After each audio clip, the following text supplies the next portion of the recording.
Hey, Shalom, Shalom, Shalom, everyone. My name is Zachariah Yehouda, and I'm coming back with another lesson of prophesying the downfall of Babylon. And I want y'all to check out this video. We're going to watch a little bit of Richard Wolff. You know, I've been following a little bit of his commentary. The man telling it like it is. He going hard. He going in on these people, boy. Him and some of his comrades, they going in hard on him. So before we start the lesson, let's give our shots out to the Lord. And matter of fact, I'm gonna share a scripture or two first, and then we're gonna come with a prayer. We're gonna come with a prayer for the Lord. I'm gonna start in Revelation chapter 18, and I'm gonna read from 9 to 19. Okay? And then we're gonna get a prayer into the Lord. That's how I'm gonna start the lesson off. Okay? So we doing good? Okay, let's see here.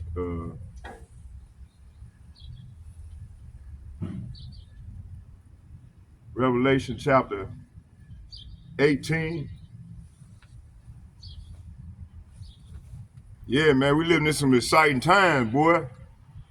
And the Lord is not playing with these people, man. He come with straight judgment now. It's judgment time. Time to pay the piper.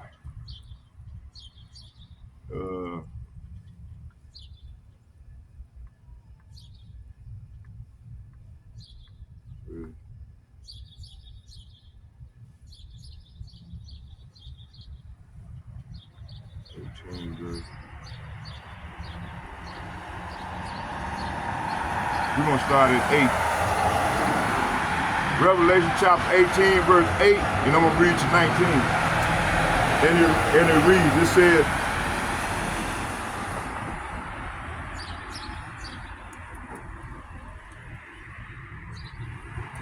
matter of fact,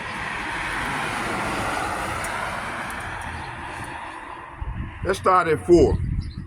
And we're gonna read half, and then I'll come with the prayer, and then we'll come with the rest. Okay, Revelation chapter 18, verse 4, and it reads, and I heard another voice from heaven saying, come out of her, my people, ye be not partakers of her sins, and that ye receive not of her plagues.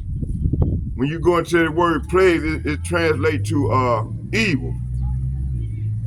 Verse 5, it said, for her sins have reached unto heaven, and Yahweh, Bahashem Yahushua, have remembered her iniquity, reward her, even as she rewarded you, and double unto her as her according to her works,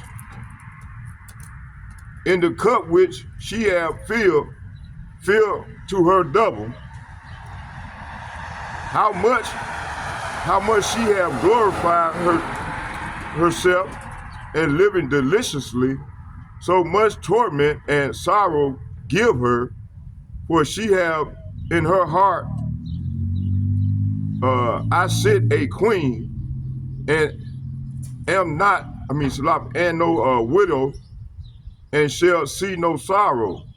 Verse 8, therefore shall plagues come in one day, death, mourning, and famine, and she shall be utterly burned with fire. For strong is the Lord power who judgeth her. Verse 9, it says, the kings of the earth who have committed fornication and lived deliciously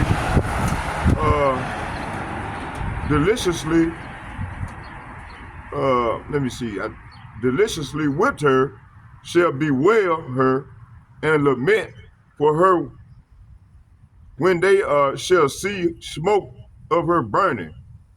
Verse 10, standing afar off for the fear of her torment, saying, Alas, alas, that great city Babylon, that mighty city, for in 1 hour is thy judgment.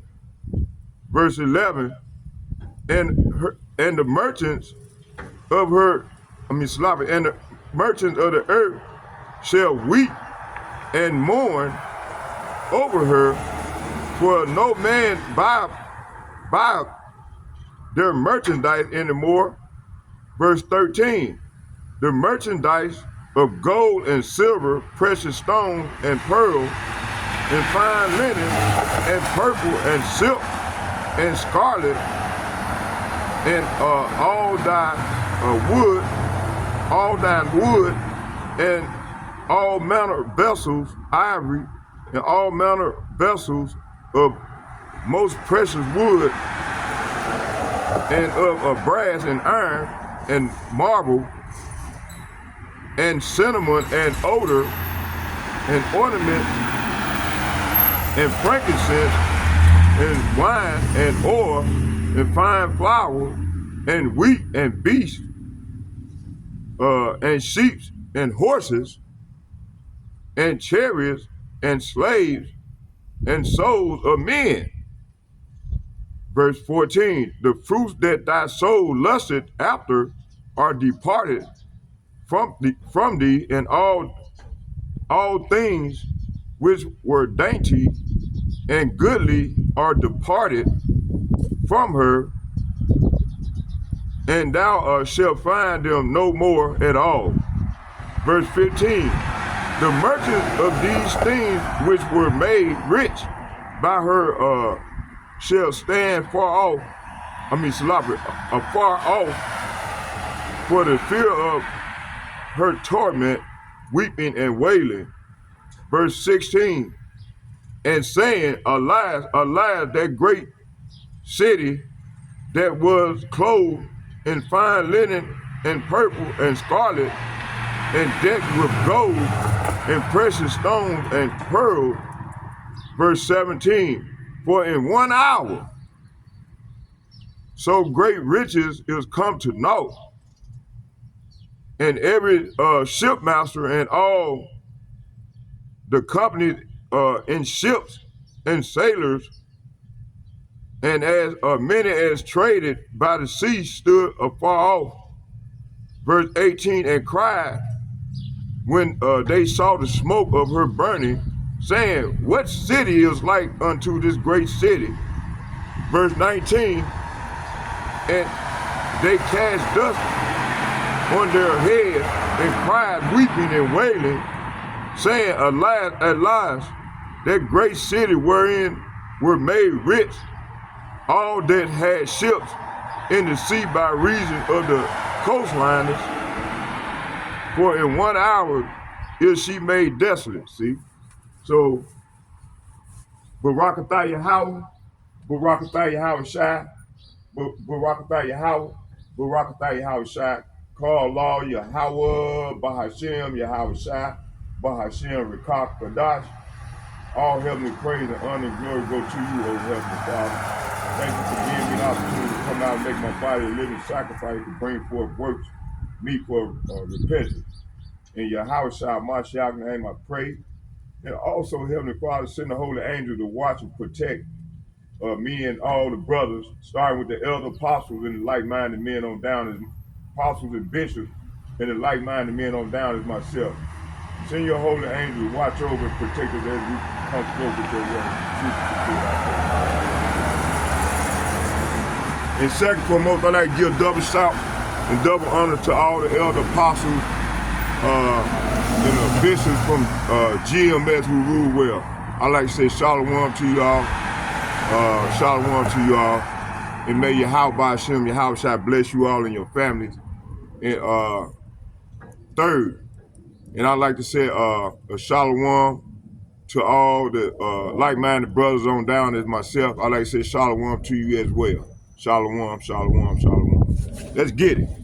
So yeah, man, we living in some exciting, treacherous times right now. The Lord is bringing judgment on the earth, as you can see. If you can't see, then I don't know what to tell you. Ask the Lord for insight so you can see. Okay, let's go. So right here, we're gonna watch some of this video, about 20 minutes, and then I'm gonna come on with some scriptures.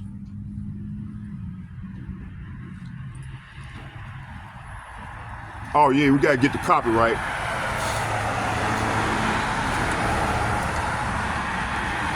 Get the copyright. Let me see here.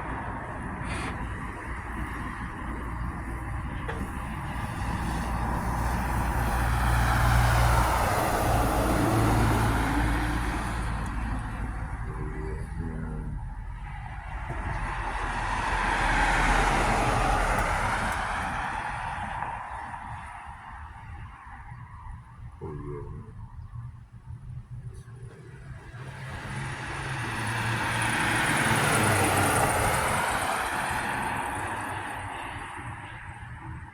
Where's my copyright? Oh, here you go.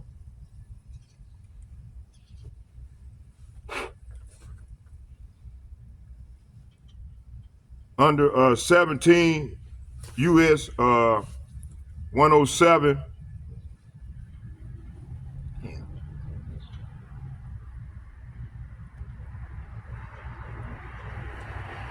Under 17 U.S. limitation on exclusive rights, fair use. This is a fair use, fair use. I'm not getting paid for this, only for educational purposes. So fair use under the section 17 U.S. Code 107, limitation on exclusive rights, fair use. Notwithstanding the provisions of section 106 and 106A, fair use of a copyright work, including such use by reproduction in copies or phone records, or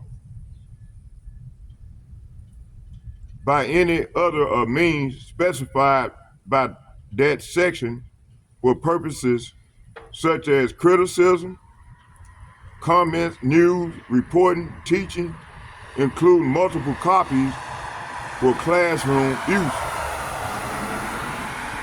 scholarship, or research is not an infringement of copyright in determining whether the use made of a work in any particular case is a fair use. Use factors to be considered shall include: 1. The purpose and character of the use, including whether such use is of a commercial nature or is for non-profit educational purposes. 2. The nature of the copyrighted work. 3.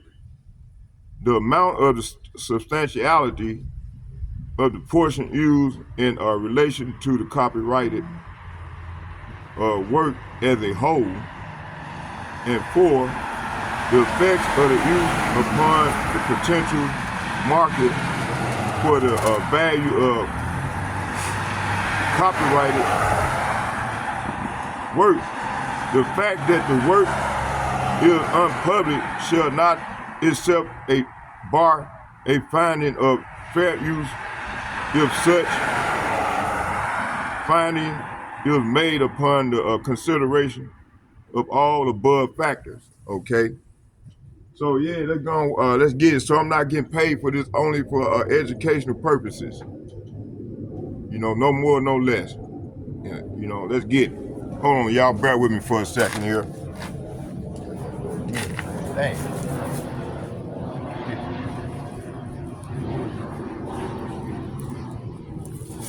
Go. Hey. Y'all bear with me. Yeah.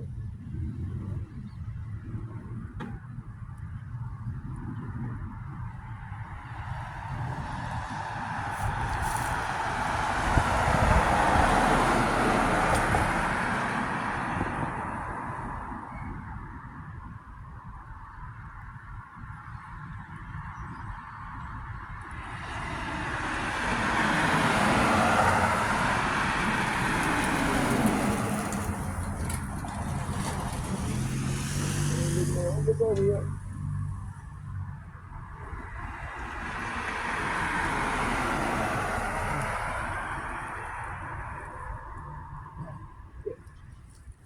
Hey, woo, Charlie.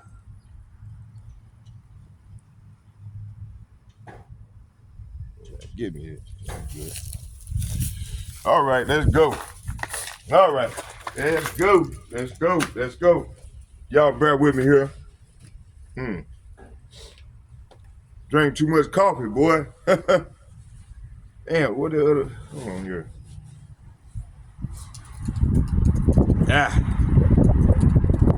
Let this hand,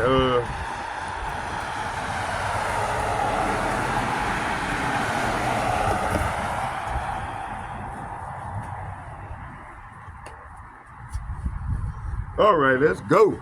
Let's get it.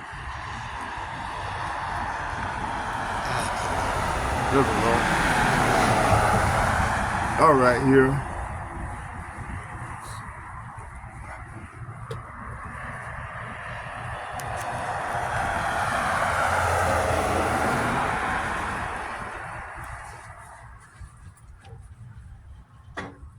Shit. All right.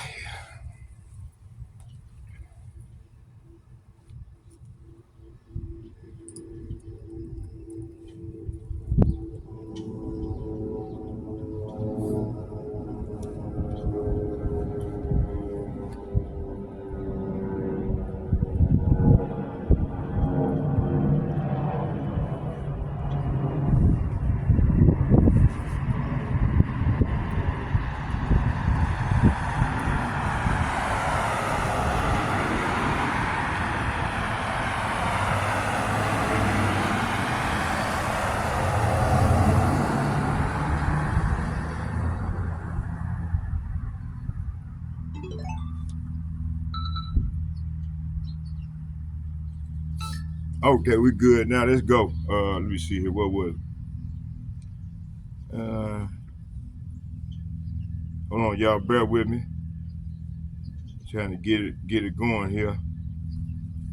Let's see here.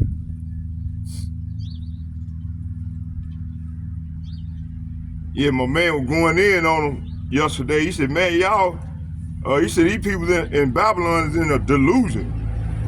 The authority, he said, that the authority is got a strong delusion on them, you know. Okay.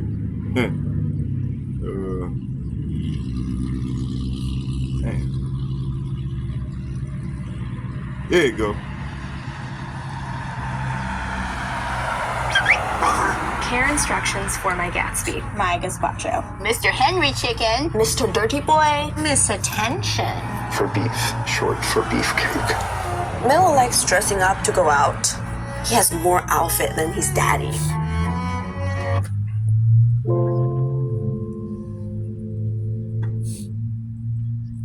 Hi everybody, today is Thursday, January 16th, and our friend Michael Hudson and Richard Wolf are back.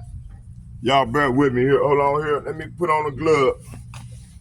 Oh, hands will freeze up. We finna get it in.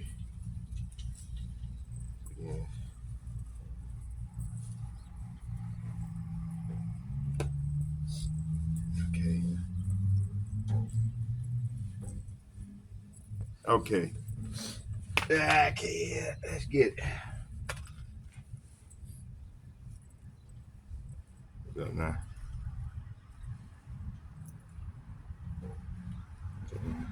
Are back with us. After 2 weeks, we didn't have Richard Wolf, and he's back with us. Welcome. Thank you very much. I missed being on the show because it has become a regular part of my work. So let's get started with what's going on in the Middle East, a ceasefire. After more than a year, here is what Hart reported in Israel, that Trump forced Netanyahu to accept the deal. And when it comes to the importance of this new attitude on the part of the administration in the United States. We don't know yet who is mostly responsible for this peace talks, but many people, as Horace pointed out, are saying that Donald Trump is behind this. And many people may remember those days in 1981 with Carter and Reagan, with the hostages in Iran. And Reagan came to power on January 20th. The hostages were released by the Iranian government in those days. What's the importance of these days that we are living, Richard, in terms of what's going on in Gaza? Well, I mean, there are many ways to read this. I think Haaretz is right. I think that will be the judgment of history. You can't possibly imagine that the arrival of a new president is just coincidentally connected with this decision to have a ceasefire. So it clearly is not something that Biden did because he couldn't do it for the whole history of the war is a history of miscalculation.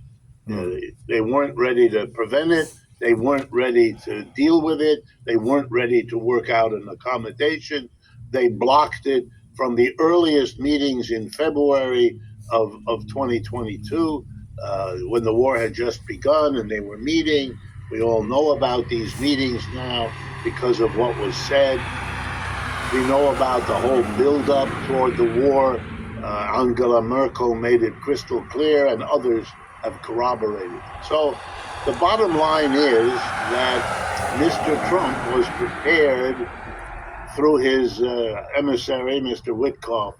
He was prepared to say what everybody knew Mr. Biden could have said at any point. Or to make it more accurate, Mr. Biden said all kinds of things, but he didn't do anything. The bottom line is Israel could not have such a war without the money and the weapons provided by the United States. If at any time a serious threat to the Israelis, including Mr. Netanyahu, a serious threat to withdraw the money and or the weapons, and you would have gotten this decision. And therefore, and the history will make this judgment whether we do or not. The complicity of the United States in what Israel did in Gaza is hereby established. I mean, most of us understood it already, but here it's crystal clear. Whatever the words were, Israel understood that the new president would not hesitate to do what the old president repeatedly hesitated to do. And that made all the difference, as most of us understood. In the larger historical frame, let me go further.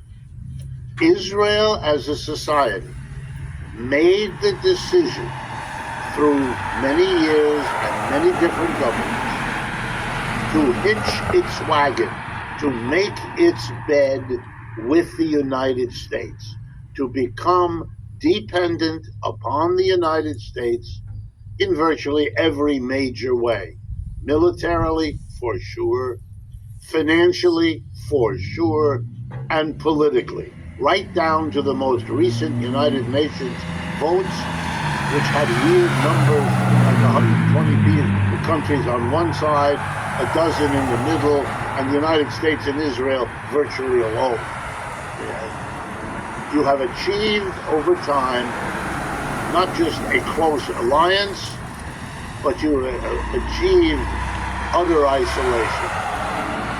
And that's not going to go away, because the kind of warfare undertaken in Gaza makes all of that worse, makes it last longer, makes it run deeper. And you're going to see, I'm sure, over the months and years ahead, since this ceasefire is just that. It's not a solution to the war. It is an agreement not to continue fighting for a while. You're going to see very active efforts on the part of all of the Middle East all the Arab countries, allied with all the Islamic countries, allied with all their supporters inside the BRICS and outside as well. And that's going to keep up the isolation, keep up the difficulty. Israel has hooked its future as it has hooked its past on the United States. But here's the key problem. The United States, as Michael and I have been discussing with you, Nima, for months now, the United States empire is declining, shrinking, dying, if you like. And American capitalism has got an accumulation of problems. Not the least of those problems are so severe that the only reaction the country has is to deny it. So we just had a presidential election in which neither Mr. I want to bring some scriptures, if I may. And Looking dope, set fresh. I like that. Let's make this magic happen.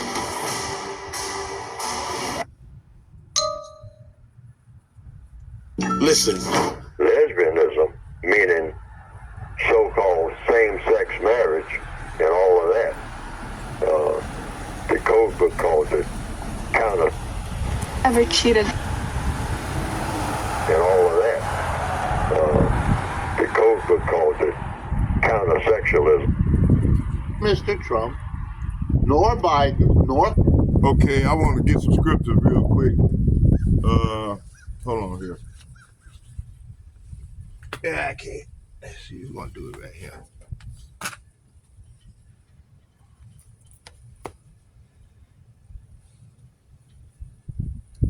Okay, we're gonna go right here.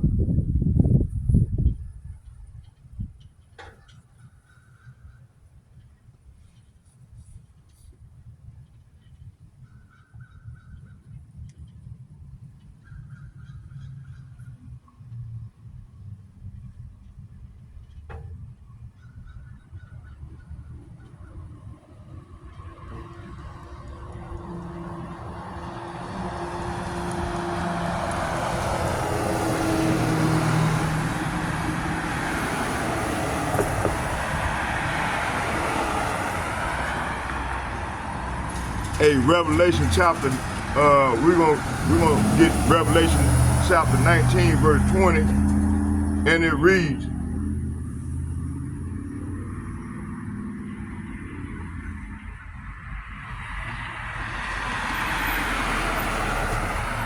he said, rejoice over her, thou heaven, and yea, holy apostles and prophets, for Yahweh, Bahashem Yahushai, avenge you on her. Verse 21, it said, and the mighty angel took up a stone like a great millstone and cast it into the sea, saying, thus with violence shall that great city Babylon be thrown down, and shall be found no more at all. Hey, this is what's coming.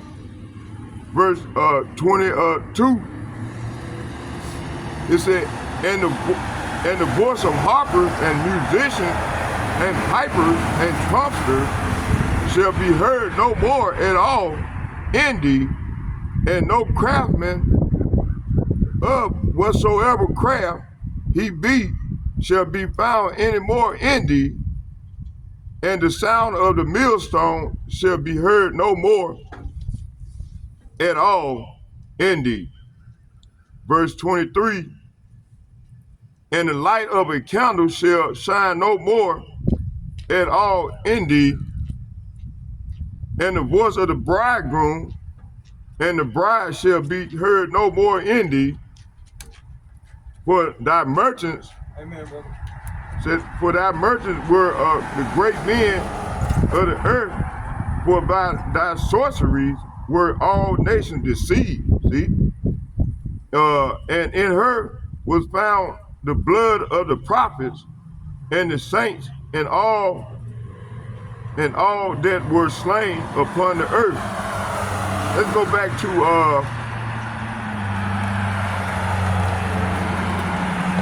let's go back to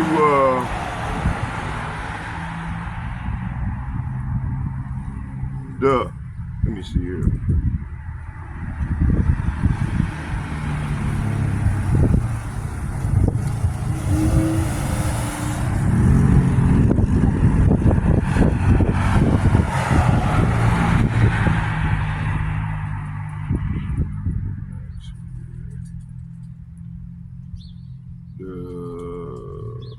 Oh no. Yeah, here we go.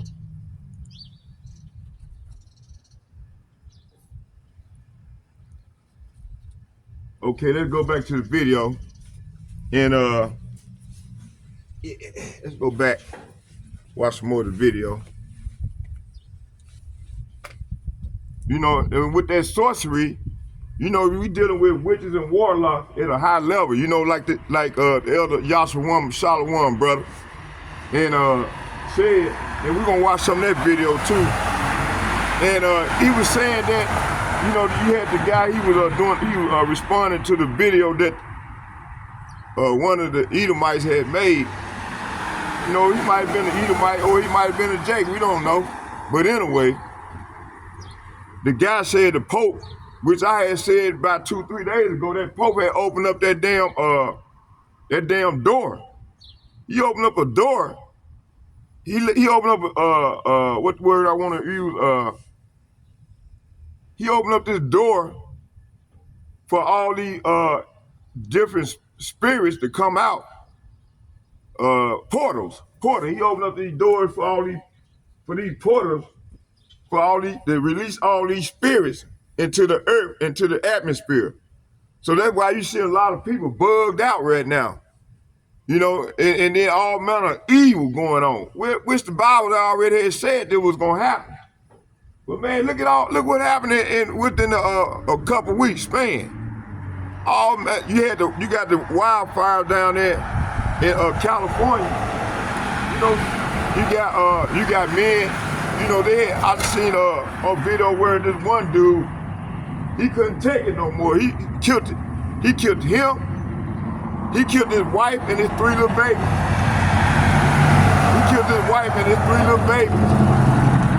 And then he turned around and killed himself. So you got a lot of that going on, man, see? So yeah, you know, them enchantments, man. From the left-hand side, they priesthood, they got a priesthood from the left-hand side. And they sending out all these enchantments, man, to try to enforce their New World Order agenda, you know?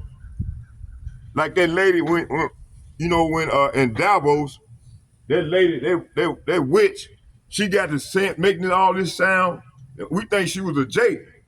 She might have been an Edomite, but she was making all this sound. Then she got to blowing something on everybody that was on the stage that day. Bug the fuck out, man. You see? So man, when you dealing with left hand spirit, witches and warlocks, you dealing with high level witches. They practice witchcraft at a high level. And you got some of our people, man, start doing that stuff, man. And they bug the fuck out right now, you see? Let's go back to the video. Let me start ranting.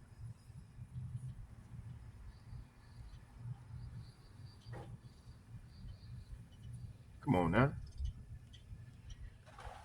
Nor Kamala Harris said a word about a declining empire, said a word about an accumulation of economic problems that really are historic, long-lasting, long-building.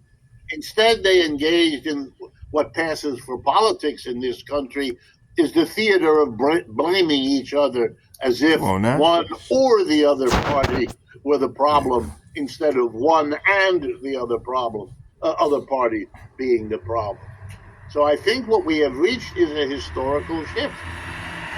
The United States, in trying to cope with the problems it denies it has, is prepared to throw Israel under the bus.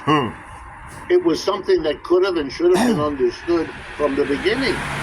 There were other paths for Israel to follow. It could have related to its own Arab community. Let's all remember Israel, roughly speaking, is a country of 7 million Arabs and 7 million Jews. And there's a complicated way of trying to work such a society. It has been accomplished in other countries. It does not have to mean endless warfare. That's a silly idea. There are alternatives. They didn't pursue them, or at least the dominant forces in Israel. To Israel's credit, they've always had an opposition. They have one now. Haaretz is part of that opposition that you have just shown us, that clip.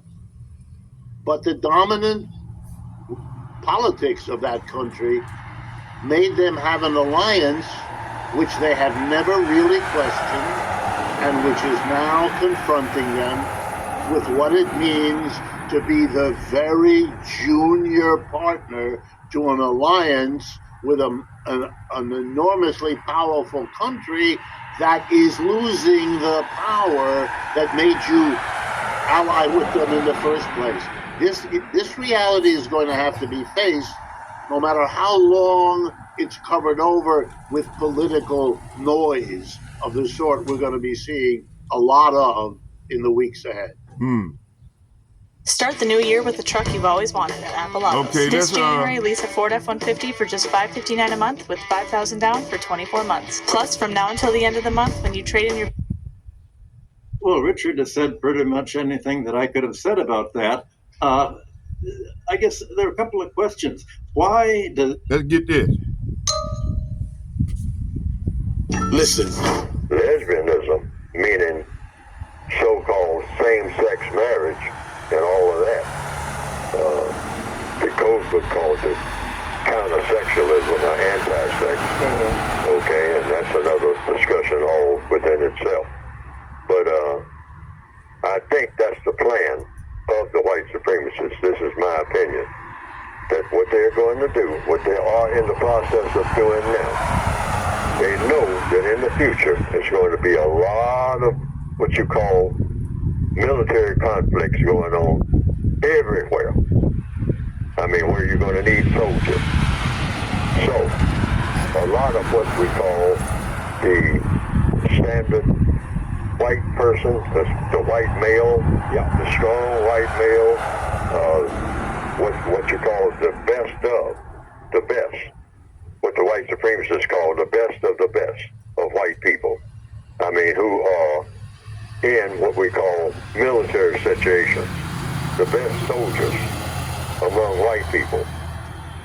They predict, according to what I think, in the system of white supremacy, that they're not going to have enough of them to cover all of these little battles going on. Because they're just battles. Battles are part of a war. So we're already in a war, always have been. So where there are non-white people and the white supremacists are sending white people off to die, and sometimes in large numbers. And all of these battles that are going to be coming up everywhere, all the time. One little battle here, one big battle there, another small battle going over yonder, and then one real close. I mean, that's a big battle again, because you just had one 3 weeks ago, now it's flaring up again. You got to rush somebody there, okay? In the system of white supremacy, so you have a lot of white people running all over the place trying to put out these fires in the system of white supremacy. So, hey, enough already. At a certain point, you got to make a long-range plan, because this is going to be the pattern. So, here is a part of the plan, getting to the answer to the question. I think have a lot of very frustrated black females who are frustrated with everything, including black males, sick of them, because we are completely dysfunctional, not qualified to be husbands ever in the system of white supremacy or anything of any constructive value. So they turn to each other. Say, okay, I'll pretend that I'm the husband. You pretend that you're the wife. And since the white supremacists say that this is a great thing for us, I mean, let's do it. Let's go all the way. Let's form huge organizations where we just nurture each other. We can do that because we have the best jobs and all like that.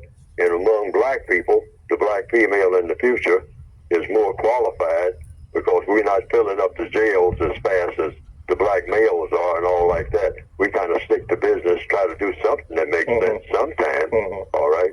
But we just don't have a male. I got all these college degrees and whatnot, and I'm looking around for somebody to share all this with me, and I'm just sitting around a whole bunch of females just like me, and this is going to be the wave of the future because the white supremacists got it set up that way.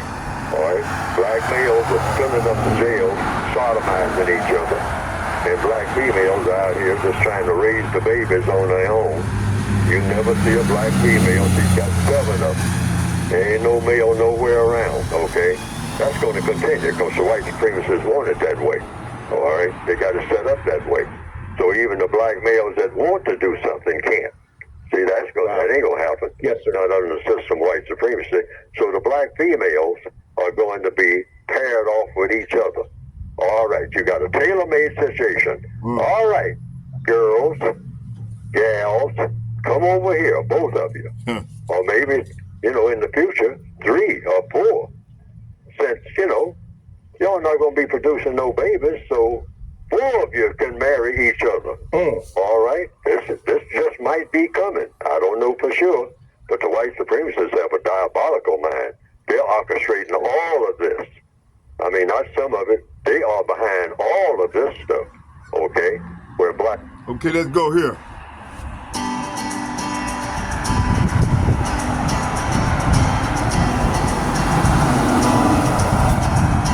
Journalists in France and elsewhere have come forward and exposed this terrible lie about Putin in Ukraine. The supposed, atrocity committed by Russian troops never happened. Now they're trying to say, well, these were foreign mercenaries in the Ukrainian army that did this. I'm skeptical. But we have seen the SBU. We know what the Ukrainian secret police is capable of. They're very much like the NKVD under Stalin. Ukrainians killed these people in a desperate attempt to drag us in. This is not the first time. It's another false flag to get the Americans upset, to capture time on television. And the people that want us in Ukraine also are the people that control the mainstream media. And as a result, we're fed this sort of steady diet of lies and misinformation.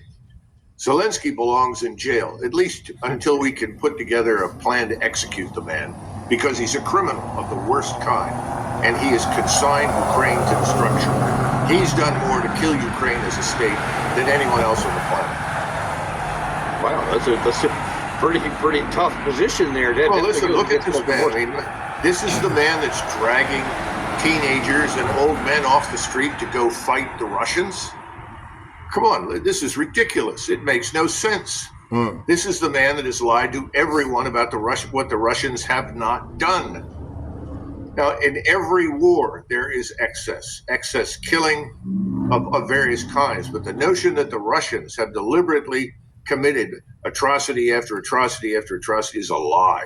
He knows it, but it's in his interest to push the lie.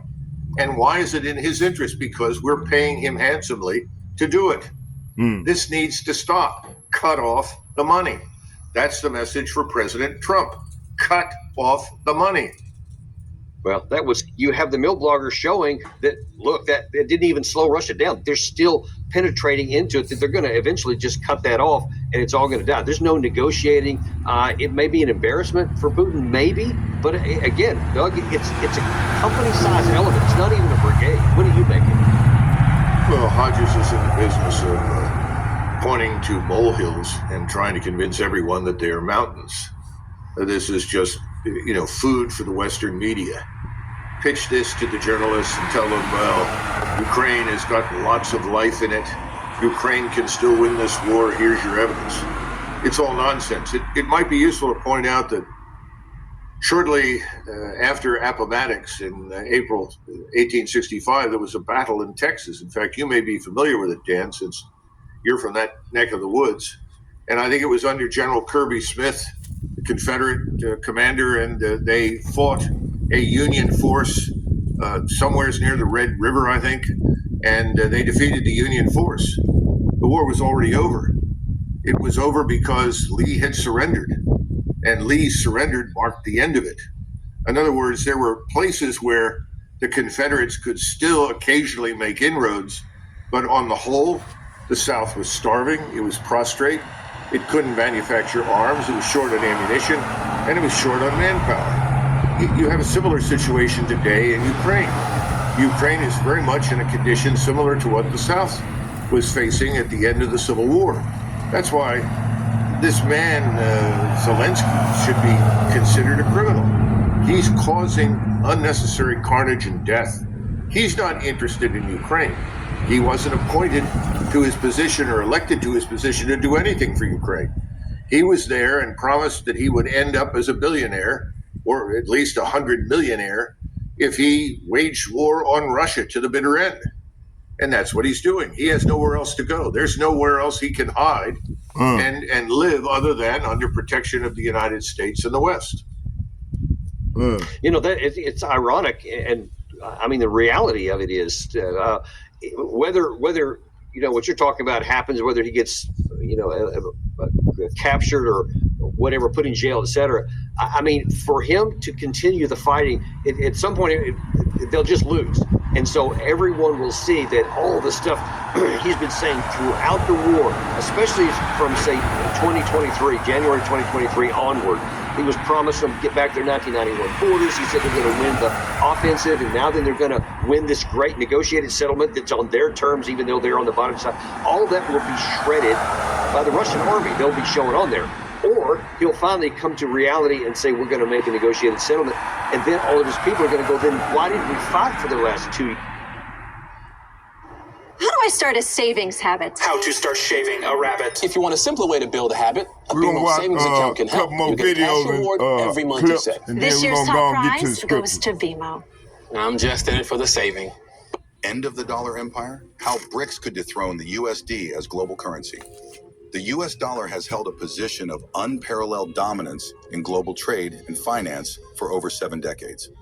Serving as the world's reserve currency since the Bretton Woods Agreement in 1944, the dollar has become the backbone of international commerce, commodity pricing, and financial transactions. However, an emerging coalition of nations known as BRICS, comprising Brazil, Russia, India, China, and South Africa, aims to disrupt this global financial order. With significant economic and geopolitical power, BRICS is increasingly seen as a potential challenger to the dollar empire. Recent developments systems have reignited debates about the future of the global economy. Could the US dollar's dominance be nearing its end? What is BRICS? BRICS was established in 2009 by Brazil, Russia, India, and China as an economic and political bloc focused on fostering cooperation among emerging markets. South Africa joined the group in 2010, broadening its influence to Africa. Today, BRICS represents over 40% of the world's population, nearly 30% of global GDP, and a significant share of global trade. Initially formed to counterbalance the dominance of Western powers in global governance, BRICS has evolved into a platform for economic, political, and financial collaboration. It aims to create a multipolar financial system that reduces reliance on the US dollar and institutions like the International Monetary Fund, IMF, and the World Bank. Why are countries joining BRICS? In August 2024, during the 15th BRICS Summit held in Johannesburg, South Africa, the bloc announced a historic expansion. 6 new countries were invited to join BRICS: Saudi Arabia, Iran, the United Arab Emirates, UAE, Egypt, Ethiopia, and Argentina. This marks the first major enlargement of the bloc since South Africa joined in 2010. Why are these nations keen on joining BRICS? Let's unpack this. Reason 1, reducing dependency on the US dollar. For decades, global trade has been heavily reliant on the US dollar. However, this dependency leaves nations vulnerable to fluctuations in the dollar's value and economic policies set by the Federal Reserve. By joining BRICS, countries can explore alternative trading mechanisms, such as using local currencies or a BRICS currency to bypass the USD altogether. Reason 2, countering Western influence. Many countries joining BRICS have been subjected to Western sanctions, or feel marginalized by global institutions like the IMF and World Bank. For example, Iran and Russia have faced significant economic sanctions from the US, making them eager to find a financial system less dependent on the dollar. By joining BRICS, they gain access to a platform for trade and financing that reduces reliance on Western-controlled systems. Reason 3, access to development funds.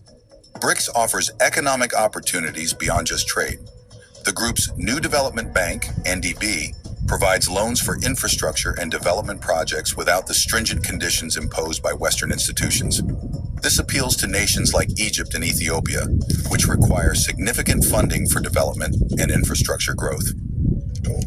And the whole idea of the bank was to give possibility other countries to work on international arena, financial arena, to support their development. And if we talk about the BRICS, specifically it's dedicated to infrastructure in the countries. Reason 4, strengthening geopolitical alliances. Joining BRICS is also a strategic geopolitical move. Countries like Saudi Arabia and the UAE see BRICS as an opportunity to align with emerging powers like China and India, while reducing their dependence on the US politically and economically. This shift could signal a broader realignment in global alliances. The appeal of BRICS lies in its promise of a more equitable and inclusive financial order. Beyond the 6 confirmed new members, dozens of countries have expressed interest in joining BRICS. Some notable applicants include Turkey, a key regional power that seeks to diversify its economic and geopolitical alliances; Indonesia, one of Southeast Asia's largest economies, looking to strengthen its role in global trade; Malaysia, a fast-growing economy in Southeast Asia, interested in reducing its reliance on dollar-denominated trade and exploring financial alternatives; Mexico, interested in reducing dependence on US-dominated financial systems; Bangladesh, a rapidly growing economy seeking better access to development funding; Nigeria, Africa's largest economy, aiming to bolster its influence on the global stage; Algeria, a major energy exporter seeking alternatives to the petrodollar system. The growing interest in BRICS reflects a broader desire among emerging economies to reduce dependency on the US dollar and Western financial institutions. These countries view BRICS as a vehicle for economic empowerment and geopolitical rebalancing. Your new home deserves Xfinity. And this. I like the snowflakes. Also do taxidermy. Wow. Move with Xfinity. How BRICS could dethrone the USD. BRICS has outlined several strategies to challenge the dominance of the US dollar. Here are 5 key ways the bloc could achieve this. 1. Launching a BRICS currency. One of BRICS' most ambitious proposals is the creation of a unified currency. This currency, backed by the combined economic and resource power of member nations, would serve as an alternative to the US dollar in global trade. Russian President Vladimir Putin emphasized this at the BRICS summit. The use of a common BRICS currency would ensure stability and independence from Western financial systems. Such a currency could enable BRICS nations to bypass the dollar entirely in trade, reducing their exposure to currency fluctuations and US sanctions. 2. Promoting trade in local currencies. Even without a common currency, BRICS members are increasingly using local currencies for trade. China and Russia already settle energy transactions in yuan and rubles, while India and Russia trade in rupees. Expanding these agreements reduces the dollar's role in global commerce and strengthens the financial autonomy of member nations. 3. Expanding membership. The inclusion of resource-rich countries like Saudi Arabia and Iran bolsters BRICS' ability to challenge the petrodollar system. Saudi Arabia, the world's largest oil exporter, could potentially price oil in non-dollar currencies, a move that would significantly weaken the dollar's dominance in global energy markets. Former Malaysian Prime Minister Mahathir Mohamad commented on this potential shift. The petrodollar is a relic of the past. If countries like Saudi Arabia join BRICS, the dollar's grip on global energy markets will loosen dramatically. 4. Developing alternative financial systems. BRICS nations are working on alternatives to Western-dominated financial platforms like SWIFT. Russia's SPFS payment system and China's CIPS network allow for cross-border transactions that bypass dollar-based Okay, let's go on to systems. the lesson. Let's get it. Yeah, let's go and get it. All right, here. Damn, fucking hand froze, boy. All right, let's go. Okay. I want to read this here. So what's been going on, man? America and all these nations, all these NATO and their allies is running a Ponzi scheme, a Ponzi scheme. The name of this lesson is "The Economy is the Pyramid." Is a pyramid scheme. The end of the road. It said the global economy is a pyramid scheme. End of the road. It said the strength of a nation's currency is based on the strength of that nation's economy, and America's economy is by far the strongest in the world, accordingly. I have directed the Secretary of Treasury to take action necessary to defend the dollar against the speculators. I have directed Secretary Conley, I don't know what who administration it was. I think I know it's the past, but anyway, it says here. Let me see where I stopped at. Speculators have directed Secretary Conley to suspend temporarily the convertibility of the dollar into gold or other reserve assets, except in amounts and conditions determined to be in the interest of monetary stability and in the best interest of the United States. Okay, August the 15th, 1971, it's Nixon. Okay, it says, will stand as the important event in economic history. For many generations, in fact, hundreds of years from now, people will look back to that date, and the sun rises today as it has a million times before. Commuters wake up and travel to their office to begin the day's work. Farmers tend to their crops, construction work, build new infrastructure. Today is a day like any other, or is it in 2008 the world experienced the greatest financial turmoil, I remember that, in history. Markets around the world started crashing, and major financial institutions once thought to be invisible started showing signs of collapse. Governments responded quickly, issuing massive bailouts and stimulus packages in an effort to keep the world economy afloat. And it worked. The global economy recovered much quicker than most predicted, and soon it was back to business as usual, and yet something still isn't quite right. And Salafi, a growing sense of unease filled the population in the world of finance. Indeed, in all facets of modern life, cracks have started to appear there. Angst out there, and I think if you talk to people on the street today, they would tell you, I don't think I don't know what's causing all this, but this is, hold on here. I think I cut off my circulation in that hand. That's why I like that. Okay, let's get page 2.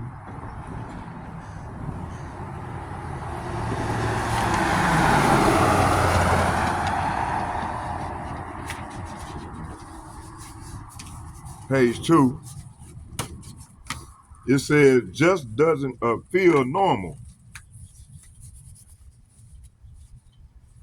It said just doesn't feel normal to me. The governments are running $1 trillion worth of deficit, deficit. Why isn't the economy approving the governments knowing to spend almost 3.7 trillion? Why don't I have a job? Why isn't the employment rate at 9%?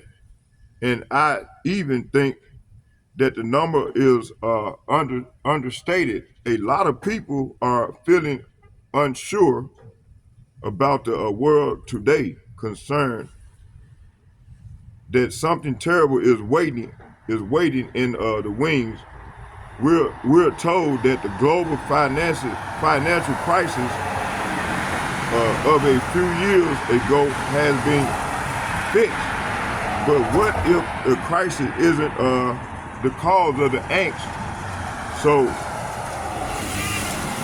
So many of us feel, but rather the symptoms of a much deeper.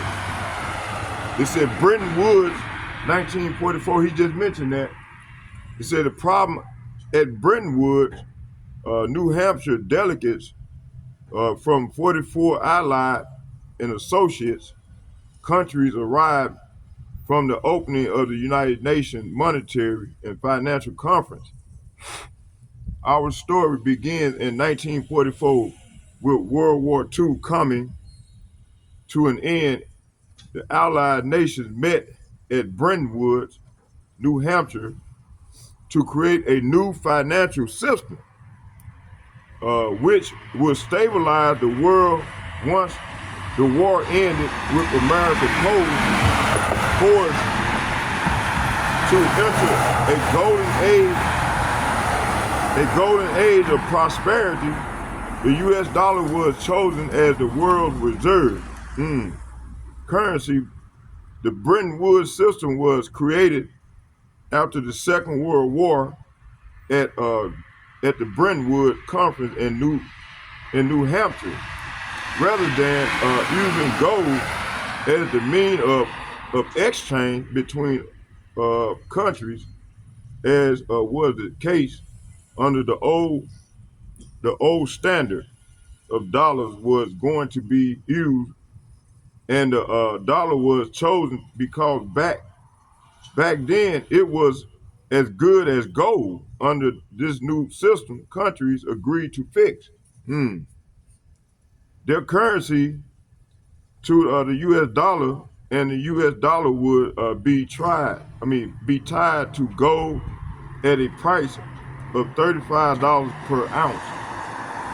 And this meant that countries around the world could trade their currency for U.S. dollars, which they could then exchange for gold. This created a system where all currency were essentially backed by gold to avoid the logistics of shipping physical gold across the world. When countries did exchange their currency for gold, it was usually stored safely in the, hold on, bear with me.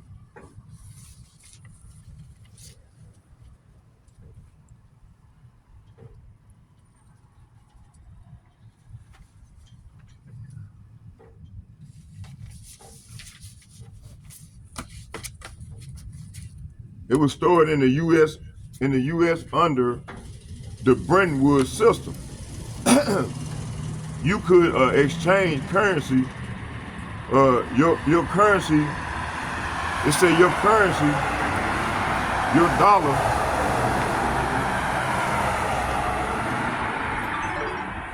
It said your dollars for gold. Now it only applied to foreign countries and central banks, and we began to run budget deficit. We were running the Great Society program under Lyndon Johnson, and we were fighting a war in Vietnam, and all of a sudden we were running these deficits, and countries were changing their and they say they wanted gold, and it began with the French, and then it started to spread with all the new spending. Nixon stopped in 1971 the programs in the United States and other countries became concerned that the U.S. was spending more money than it had gold reserved. They started exchanging their dollars for gold and demanded physical delivery, as they felt that they were more dollars being printed. Say what? There were more dollars being printed than the gold that backed it to prevent this overflow. Wow. They said the gold from American votes, President Nixon called for an emergency suspension of the gold convertibility system. I have directed the Secretary of the State, of the Treasury, to take the action necessary to defend the dollar against the speculators. I have directed Secretary Connolly. No, I'm good, brother. Thank you. Thank you, my friend. All right. Amen. All right. All right. Amen. All right. It said, I have directed Secretary Connolly to suspend temporarily the convertibility of the dollar into gold and other reserve assets, and all of the problems that we see today in the monetary system are a direct result of decision made in August the 15th, 1971. You know, to abandon fixed link back to gold. What gold did it provide discipline on the government, provided discipline on the government spending under the old gold system. Okay. If you ran a budget deficit, then what would happen if gold gold would flow out of your country until there was a balance again. Well, without any gold backing, then countries ran perpetual deficits. So if you look at the example, this country from 1971 on, the U.S. has never run a surplus ever since we went off the gold standard. It's just been perpetual stimulus, good times, bad times, always run a deficit. What led Nixon to abandon the gold standard in 1971? Although he claimed it was temporary, we've been waiting 40 years. We're still off of it. We ran up a huge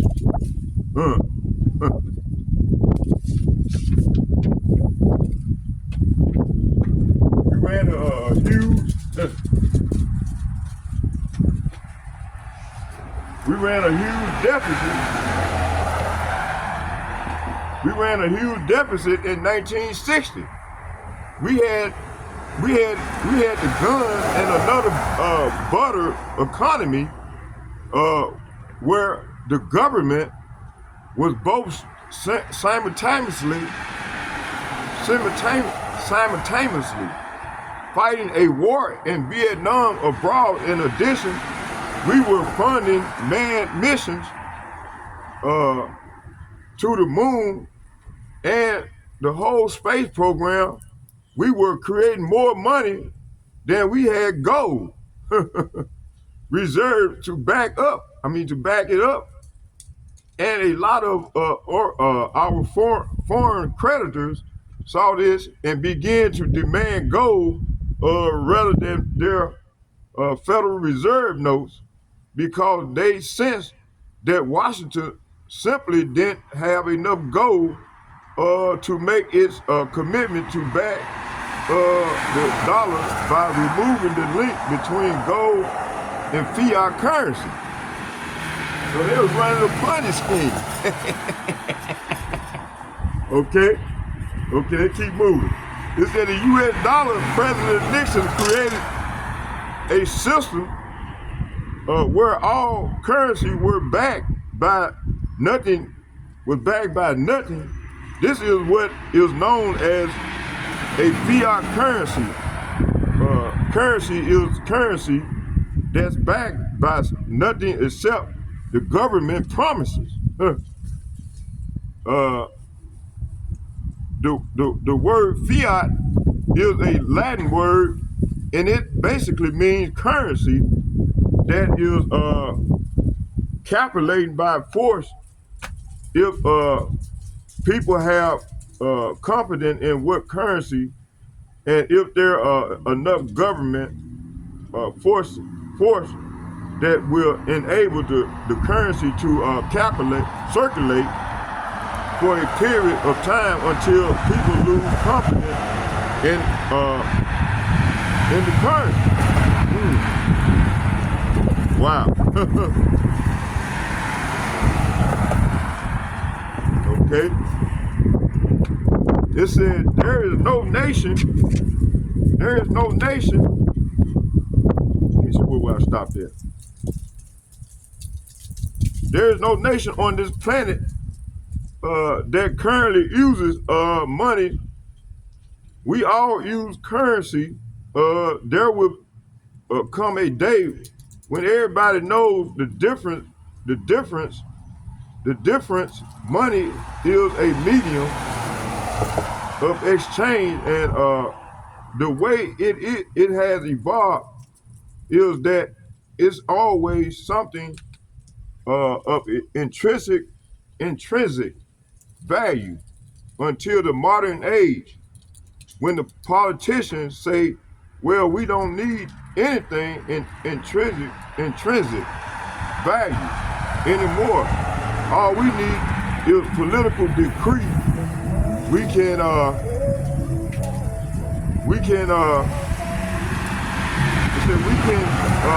say this is money. This piece of paper is money. Now, money has a new characteristic, but underneath it all, there's the same concept in place that nobody ever seemed to challenge, and that is that governments have a right to declare something of no value to be money, and you must accept it. That's really the problem. And it's still that the problem today. It's destroying the economy. How you doing? Hey, how you doing, brother? It's destroying the economy. So it's talking forward. It's talking about it's destroying everybody that's in bed with America. So it said the problem, and it's still the problem today. It's destroying the economies of the world. Say what? It's destroying the economies of the world. with currencies no longer backed by anything real or tangible. Their value was measured only in relation to each other, and because countries with relatively weak currency can make products cheaply, countries devalue their own currency to make them desirable. Trading partners, every paper currency measures itself again against the dollar. So if the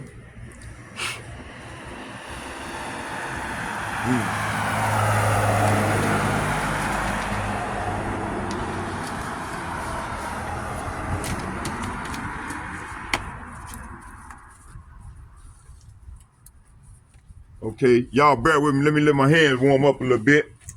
Yeah, let me let these old hands warm up a little bit. Yeah, so they've been running a Ponzi scheme. You see? Man, you got a lot of people out here, man. They got to be some of the craziest people on the face of the earth. They killing one another over a goddamn piece of paper, $1. The money ain't no goddamn good. It ain't nothing but monopoly money. You see? Man. Okay. Let me warm up a little bit. And I'm still, oh yeah, we still family. So, yeah, cup of coffee. So yeah, man, this is, let me go and get some scriptures. We're gonna go and get some scriptures. We're gonna go into the lesson. I got some precept that we're gonna go into, and we're gonna go from there. Just I'm gonna flow in the spirit, but I'm gonna bring out some of these precepts that I already got set up for just for this lesson.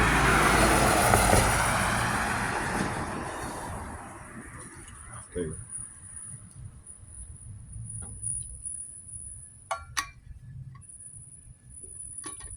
So America, man, so people done got all these BRIC nations like Russia and all them BRIC nations that I showed the video on.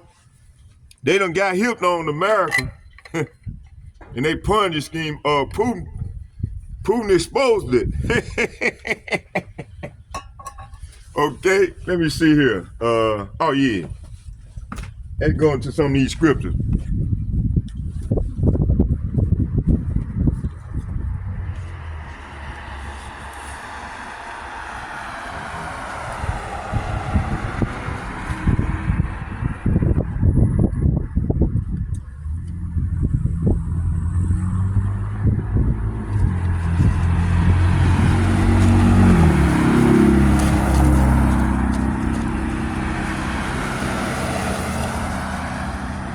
Let's start here in let's start in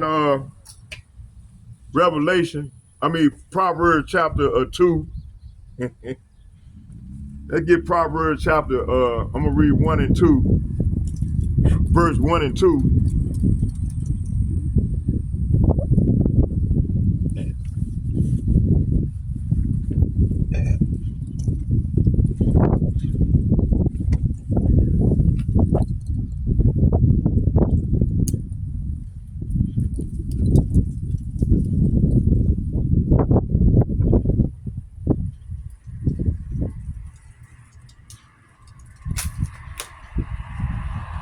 Proverbs chapter 1. Hold on here.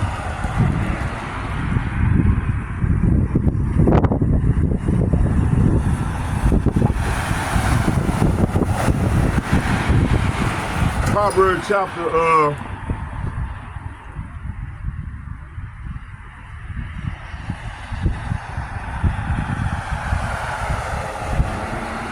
Proverbs chapter 2, verse 1, and it reads, it said the pursuit of wisdom brings security. So how can you, if you pursuing security, you would want to not bring out a fraudulent, do things fraudulent, you know? But this man is sin, boy.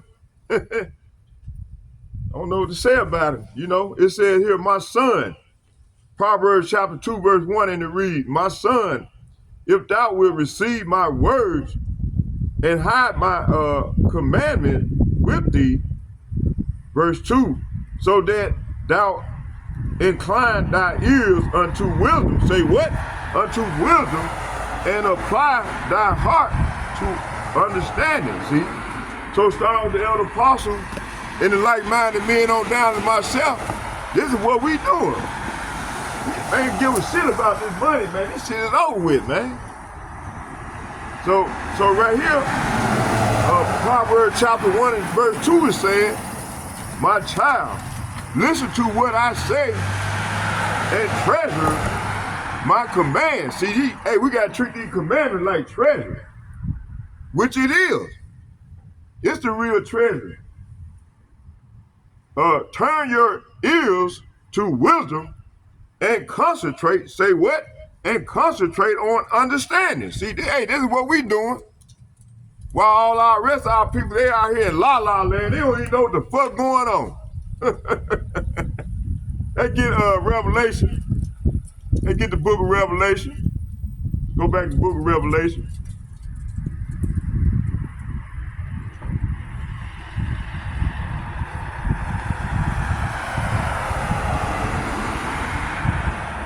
Revelation.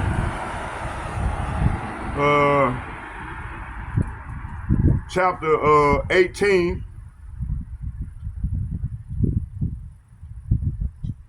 Revelation chapter 18, verse 9.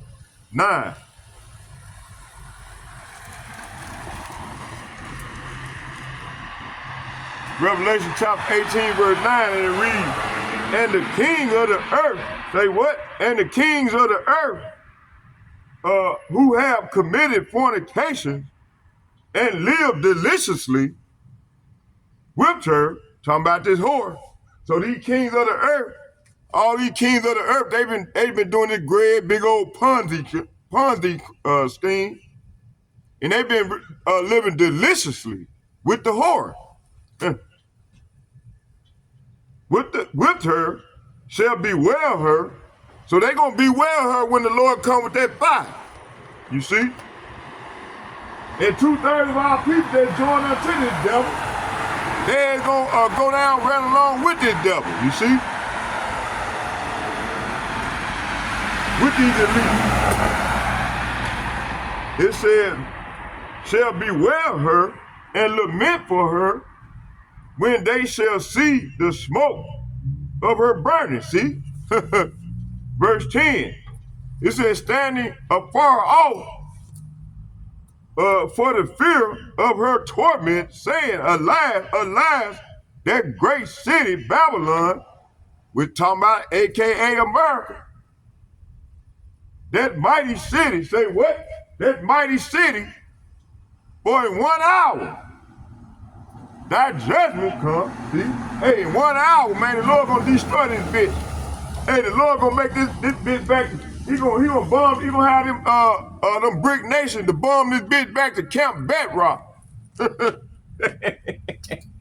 You see, verse 11. It said, and the merchants say what? And these merchants. It said, and the merchants of the earth shall weep. Say what?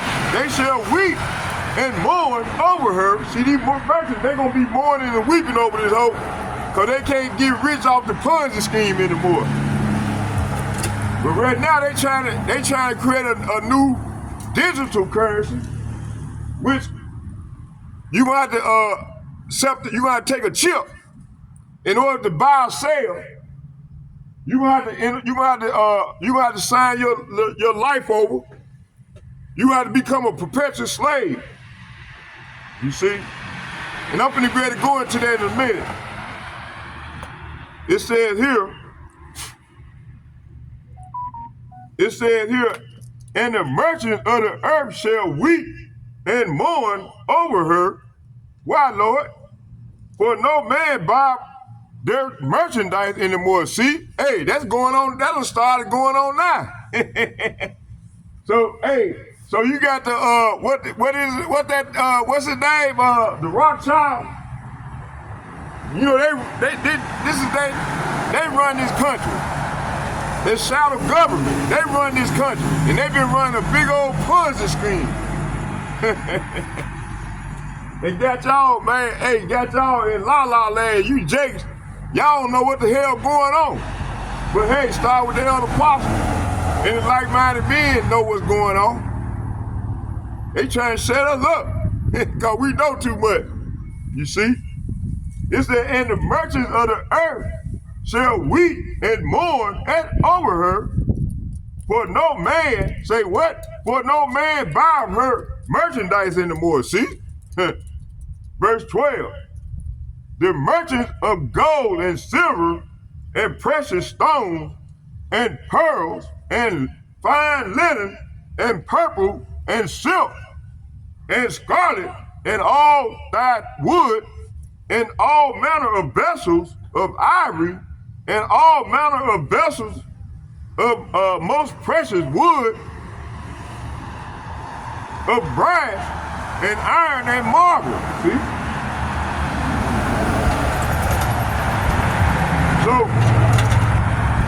So the kings of the world who committed adultery with her and enjoyed her great luxury will mourn for her as they see the smoke rising from her charred remains. So verse 10 is saying, they will stand at a distance, terrified by her great torment. They will cry out, how terrible for you. Okay.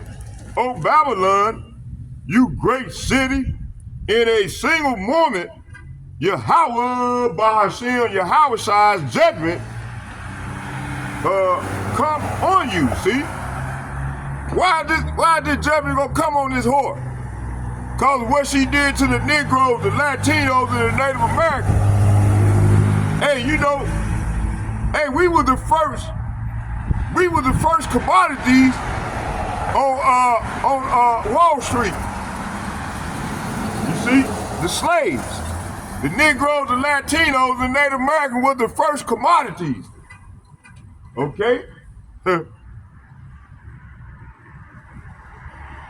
So verse, it said, oh Babylon, you great city, in a single moment, Yahweh Bahashem, Yahweh came on you. See? Hey, the Lord gonna come on this hoe. And 2/3 of our people that join unto her. That's why we tell y'all to come out of her, man. Repent. The kingdom of heaven is at hand. This is the good news. This ain't talking about God loves everybody. Our people, man, they love to come at the prophets. Man, the Lord revealed the secrets to us. To go out to wake y'all up. Those who want to come back. Because that grace period finna shut down, Joe. Ain't gonna be no more grace. The Lord come with straight judgment, man. So y'all need to repent, Jake. Jake need to repent. Can't nobody else be saved but the Negroes, the Latinos, the Native Americans. That's why they mad. That's why they angry right now, because they can't be saved. But hey, you, Jake, you can be saved. But that grace period is almost up. Okay? And I wonder why the church ain't teaching these things. Man, what the hell's going on there? Okay? Let's keep it moving.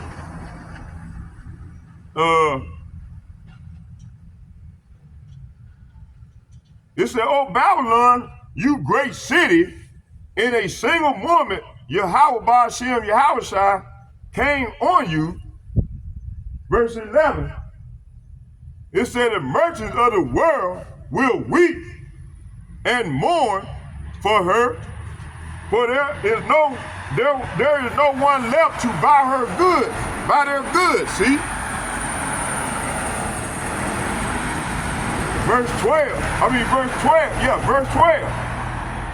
She bought great quantities of gold and silver and jewels and pearls and fine linen, purple, silk, and scarlet clothes, things made of fragrant dye wood, ivory, goods, and objects made of expensive wood, and bronze, iron, and marble. See?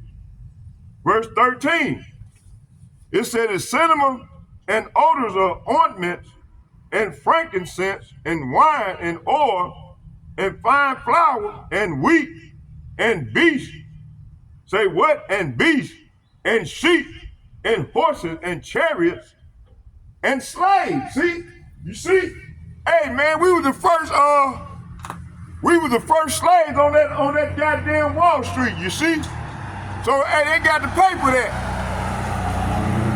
Off the blood of the Negroes, the Latinos, the Native Americans, man, they got to pay. But you got our people, man, they coming up against us for coming out here telling y'all the truth. And you ain't gonna learn this in no church. These churches, they ain't bad with this devil. They ain't bad with this motherfucking devil. You see? Man, we come with straight heat.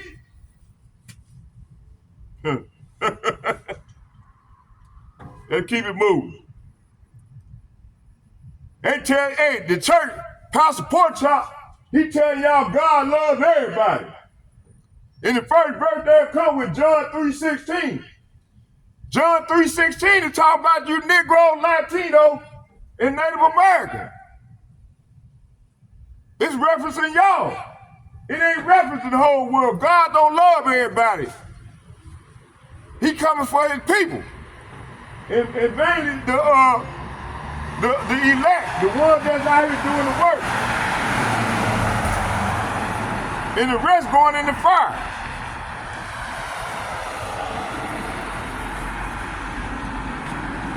Y'all bear with me, take a coffee break.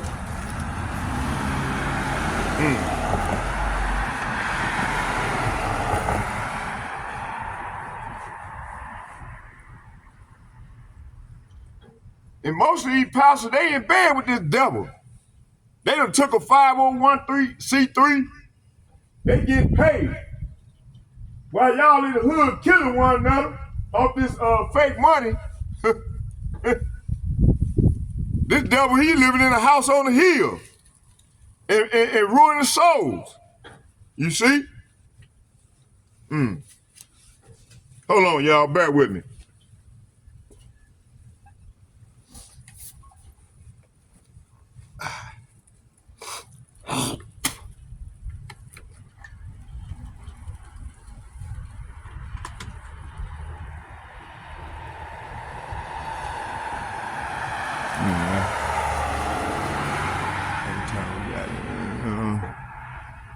Oh, we're gonna try to get at 2 hours. We'll bring out a few more precepts, and then we'll take the close it down and go in the house with it.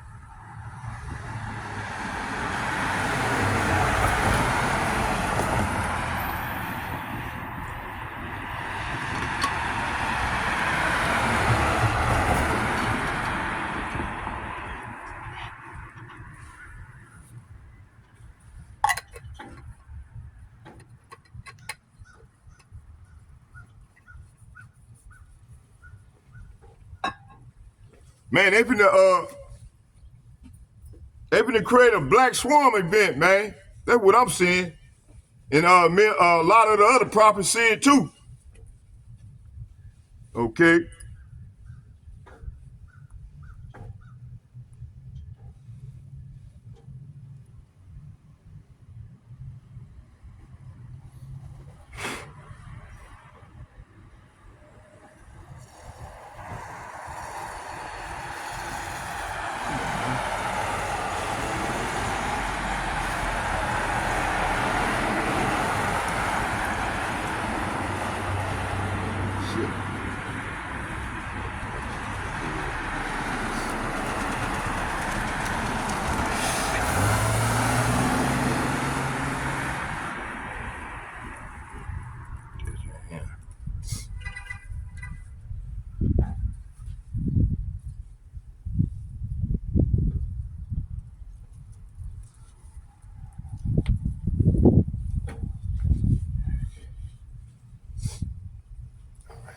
Y'all bear with me. Okay. All right. Let's get it. Okay.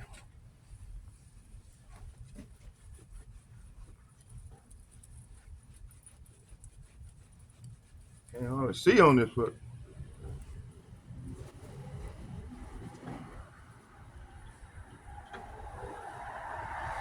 All right. Let's get oh, we got to finish it off.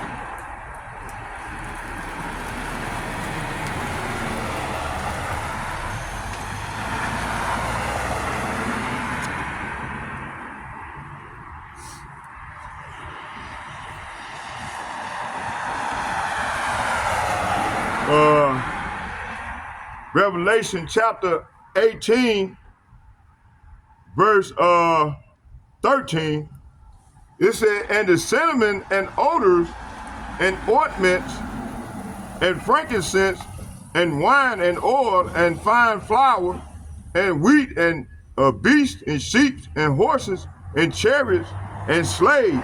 Say what? And slaves and souls of men. See? So this is saying she also bought cinnamon, spices, incense, myrrh, frankincense, wine, olive oil, fine flour, wheat, cattle, sheep, horses, chariots, and bodies, see? That is human slaves, see? Who was the human slaves? You Negroes, you Latinos, and you Native Americans. You see? Y'all was the commodity at that time. This how their economy flourished. Okay. Verse 15. It said the merchant of these things, say what? The merchant of these things which were made rich by her shall stand afar off for the fear of her torment, weeping and wailing. Verse 16. And saying, at last, that great city that was clothed in fine linen and purple and scarlet and decked with gold and precious stone and pearls. Verse 17, for in 1 hour, say what?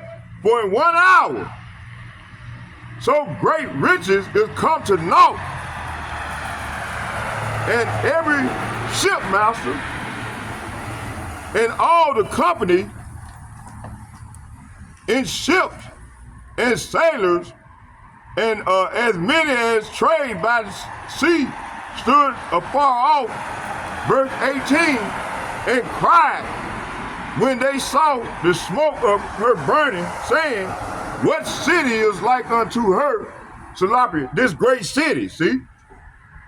Verse 19, and they cast dust on their heads and cried, weeping and wailing, at last, that great city wherein were made rich all that had ships in the sea by reason of her coastliners, for in 1 hour is she made desolate. See, hey, this is what's coming.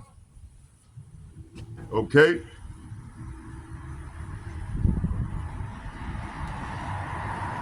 All right, let's go here. Let's get James chapter 5, verse 1.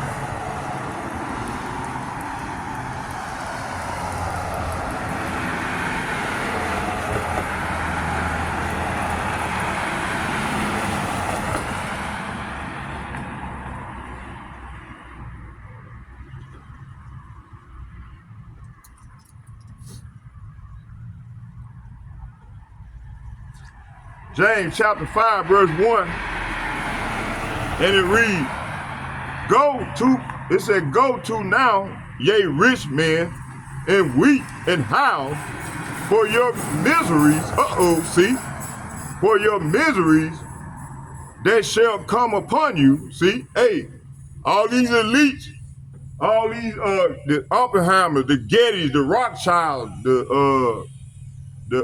what that fucker name that created that bomb? Oppenheimer. You know, all these elites, Hey, this is what the Lord says. He said, go to now, ye rich men, and weep and howl for your misery, that shall come upon you. Verse 2, your riches are corrupt. Say what? Your riches are corrupt, and your garments are molten. See? Verse 3, your gold and silver is cankered. See? So the Lord saying, hey, that gold is cankered. It said, and the rust of them shall be a witness against you, and shall eat your flesh. Say what? And shall eat your flesh, and it were fire. Ye have heaping treasures together for the last day. See? Hey, the Lord said, hey, you have gathered up to yourself treasure for the last day. And you know who's gonna get them treasures? The Negroes, the Latinos, and the Native Americans, the elect. You see? This is what's coming.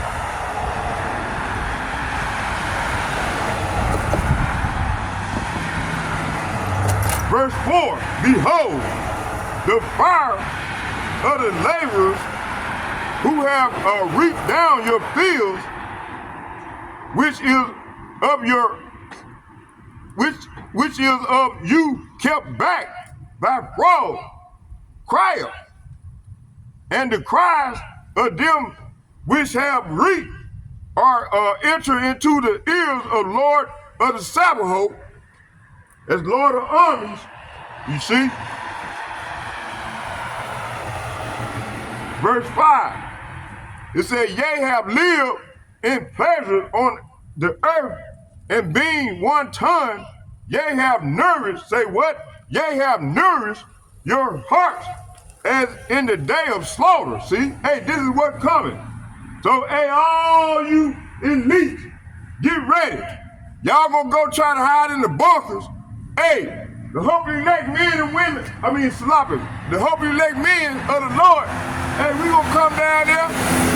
After the Lord give us them bodies, we get them changed bodies, we gonna come down there and get y'all ass up out of there. And y'all ass gonna be the first fruits of slavery. This is what's coming.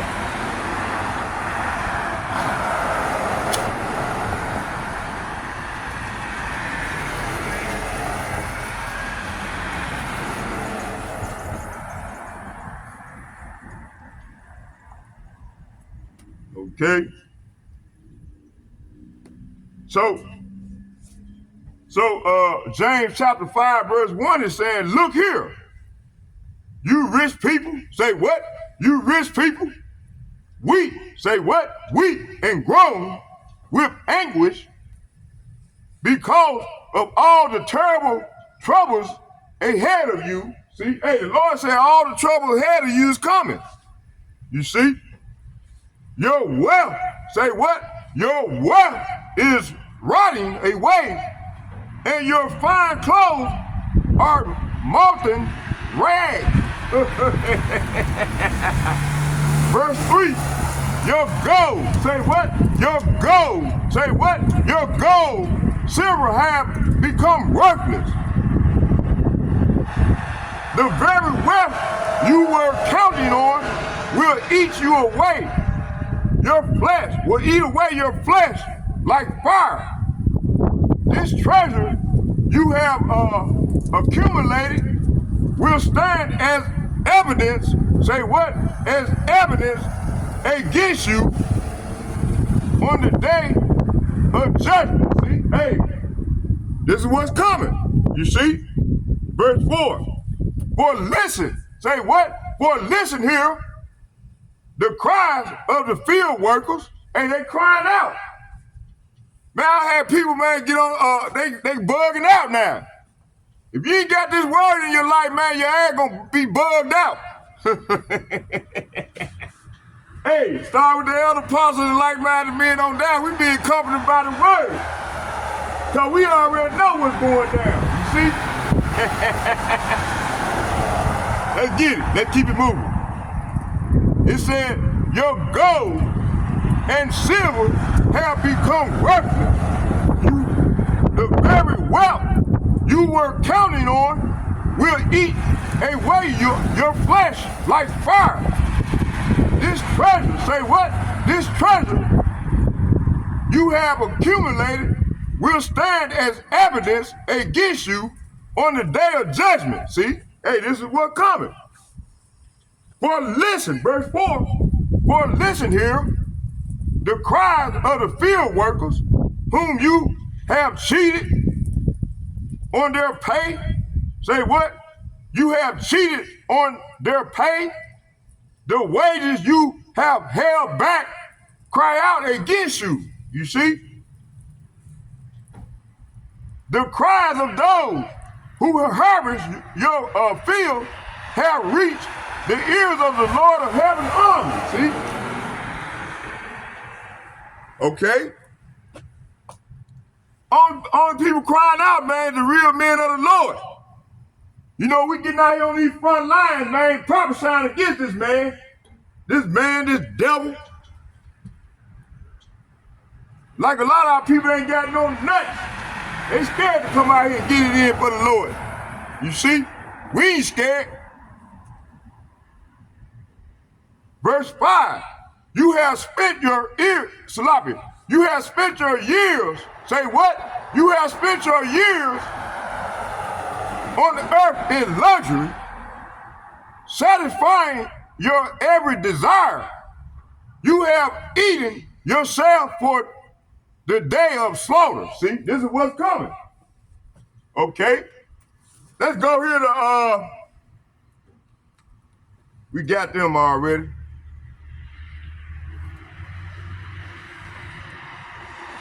So this devil gonna try to create they trying to collapse the economy, right?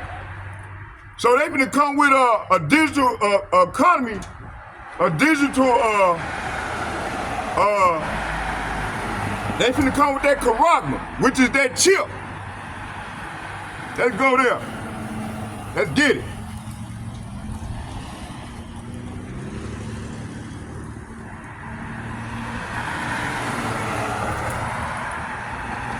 Before we go there, let's go back here. Matter of fact, the Spirit told me go and get it. Let's get it.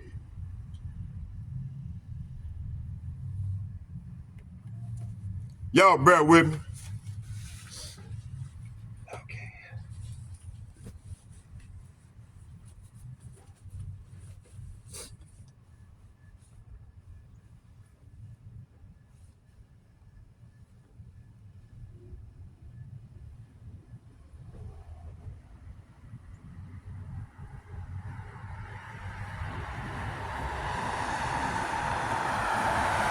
Let's start at 14. Revelation chapter 13, verse 14. Let's start at 13. And he doeth great wonders. Who doeth great wonders? So that he make a fire come down from heaven on the earth in the sight of men. Verse 14.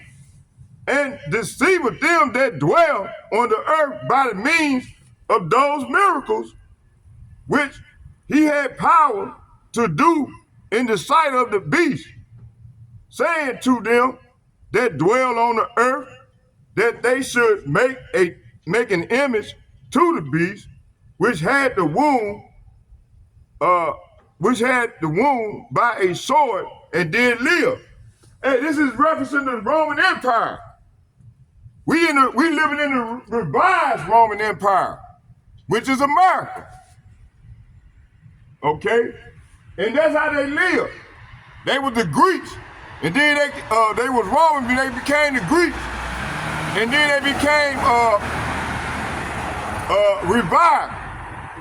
They came back in power when in the 1600s. Okay? When they came over and conquered the land, okay, from the Northern Kingdom, that's when they became back. They got their power back, okay. This is what this verse is talking about. We living in Rome 2.0. This is the Roman Empire right here. And it's been ruling the earth right now in wickedness for over 250 years. Now, every empire lasts for 200 years, 250 years. So we right at 250 years and this place is falling. It's falling and falling, can't get back up. Okay? So the Lord tells you Negro, you Latino, and you Native American to repent and come out of her. Or you gonna die right along with this hope. Okay?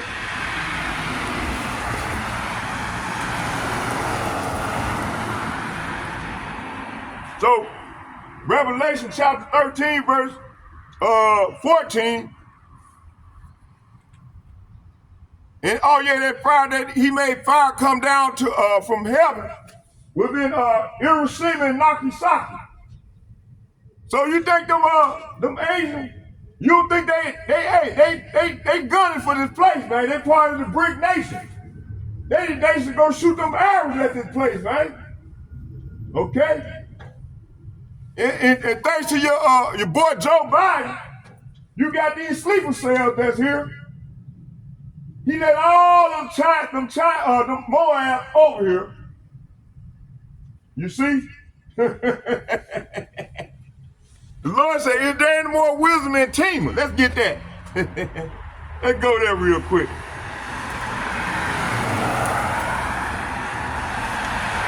Is there any more wisdom in Tema?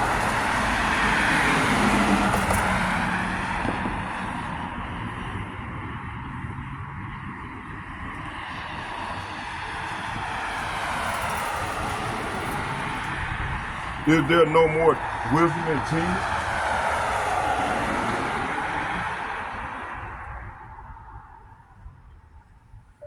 Is there no more wisdom in Tema? See, look at him.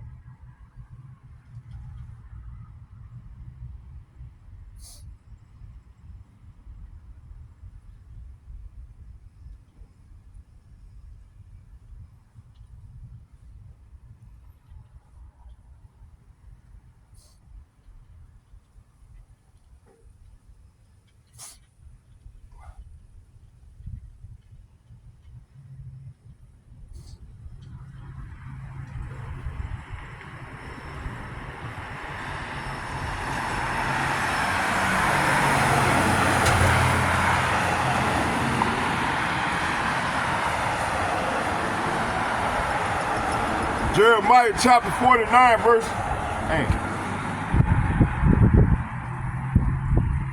Hey, I don't want to let me get it in, boy.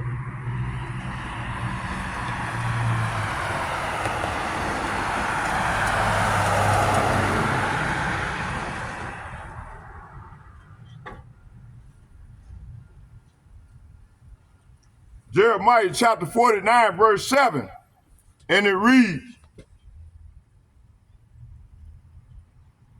concerning Edom, say what? Concerning Edom, thus saith Yahweh of hosts, is wisdom no more in Teman? Is counsel perished from the prudent? Is their wisdom vanished? So the Lord asked a rhetorical question. Is there any more wisdom in Teman? And Teman is a buzzword for Esau Edom, the Edomite. So verse 7 is saying, this message was given to concerning Edom. This is what Yahweh Ba'ashem, Yahweh Shah Heaven Army says. Is there no wisdom in Tema? Is no one left to give wise counsel? See? You see? Okay. Let's go here.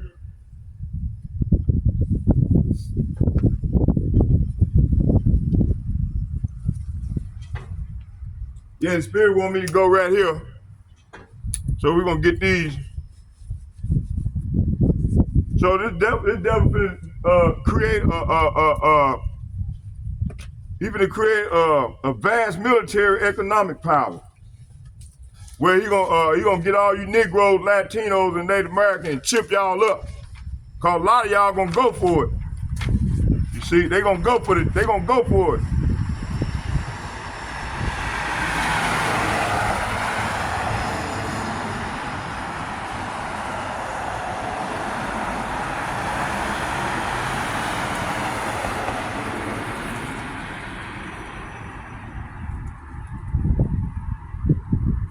Let's get these right here. Let's get these verses. How much time we got in so far?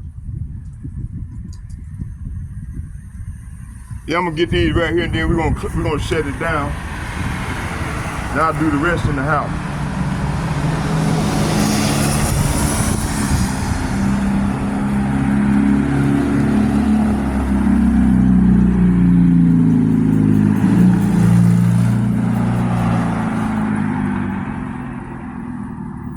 So, let's get Proverbs chapter 20, verse 10. Let's get that.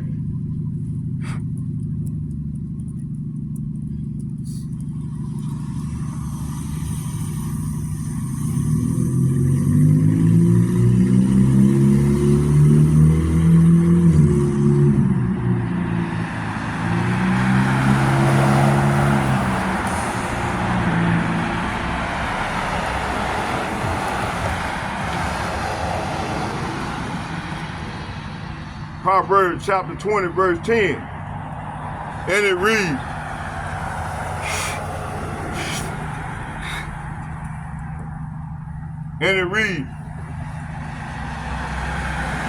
diverse weights and diverse measures, both of them are a light abomination to Yahweh. See? So the Lord saying here, false weights and unequal measures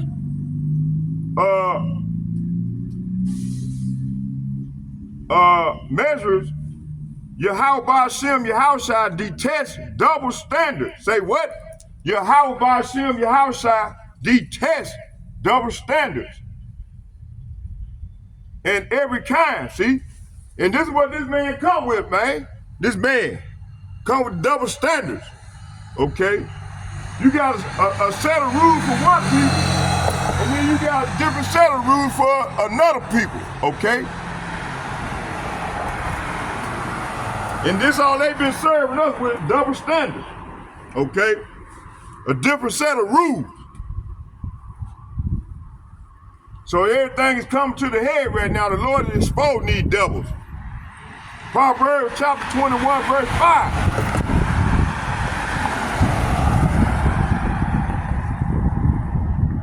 It said the thoughts of the diligent tend only to plenteousness, but of everyone that is hasty only to want.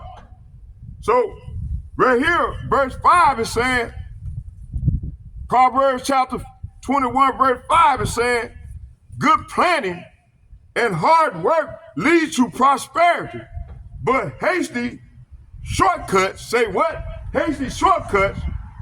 So that Ponzi scheme that Nixon gave, that he set up in 1971, that was a shortcut and leads to poverty, see? All praise to Yahweh, Ba'ashem, Yahushua, Ba'ashem, Rekakadai. Okay, let's keep it moving. Let's get 1 Timothy chapter 6, verse 10. Let's get that.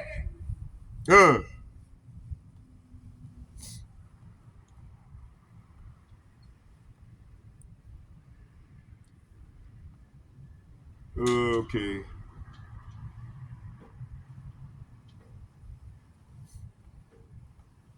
First Timothy chapter 6, verse 10.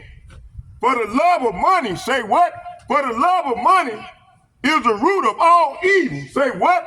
For the love of money is the root of all evil, which right some coveted after, which while some coveted after, they have ears. Say what? They have ears themselves through which many sorrows. See? Hey, this is what's coming to the ones that love this money. This monopoly money. Hey, man, I love my power. All praise to Yahweh, Ba'asir, Yahweh, Ba'asir, Rikakadah. Okay? Okay? Let's keep it moving. So, the Lord says this here. Let's get it in the NLT.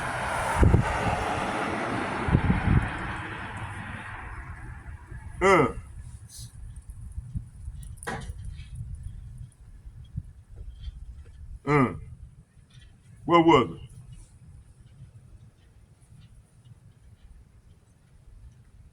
it? It said, for the love of money is the root of all kinds of evil, and some people craving money have wandered from the true faith and pierced themselves with many sorrows. See? Okay? Y'all keep on going out of that counterfeit money. Y'all gonna pierce yourself with many sorrows.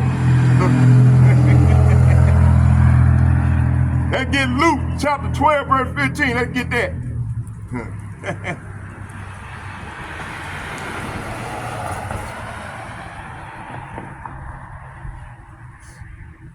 Luke chapter 21.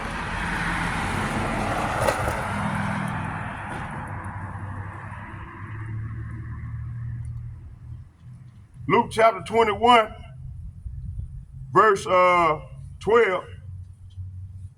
Hold on. Luke chapter 12.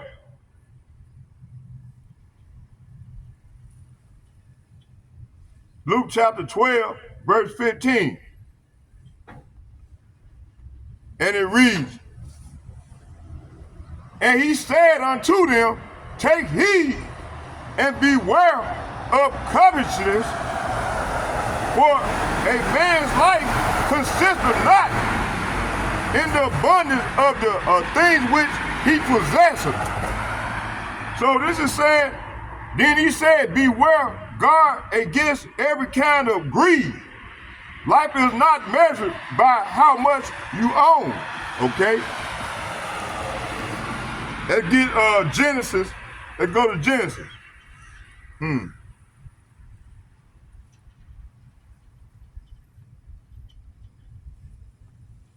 Genesis chapter 126, let's get that.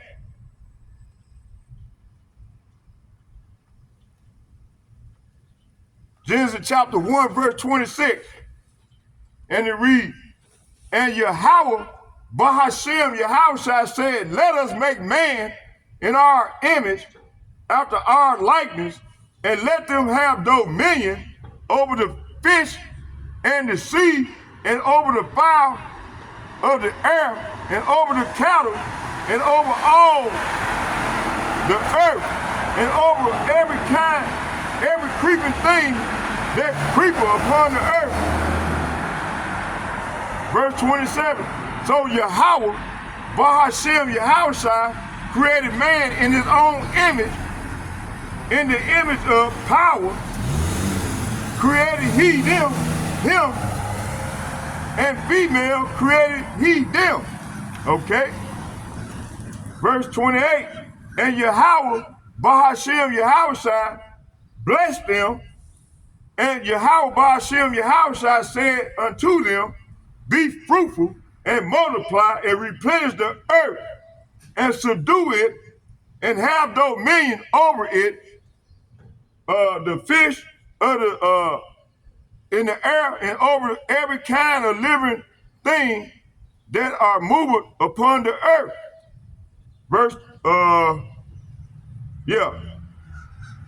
So man, hey, this man here is the steward of the earth. He's controlled everything. He controlled the world, the earth and its resources, and he's destroying the earth. So he's a bad steward. And he's gonna be held accountable for ruining the earth. So Y'all that's joined up to this devil, y'all gonna go down right along with this devil. He's a bad steward.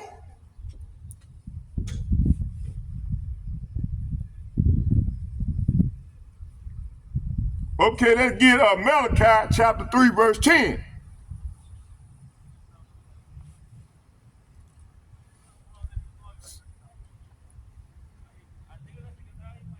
So this devil, he done fucked the whole earth up. He got them poison the air, poison the food. That's why all these people lose their goddamn mind out here, because they eating all these GMO food. They just found out about the red dye cause cancer. I think that's where I got that shit from when I was in prison. Drinking that goddamn Kool-Aid, that red dye. I should go after they fucking ass. Fucking devil. That's all right, the Lord gonna get it.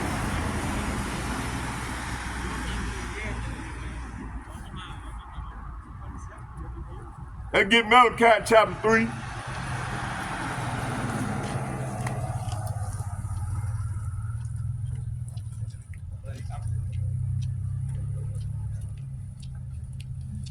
Malachi chapter 3, verse 10.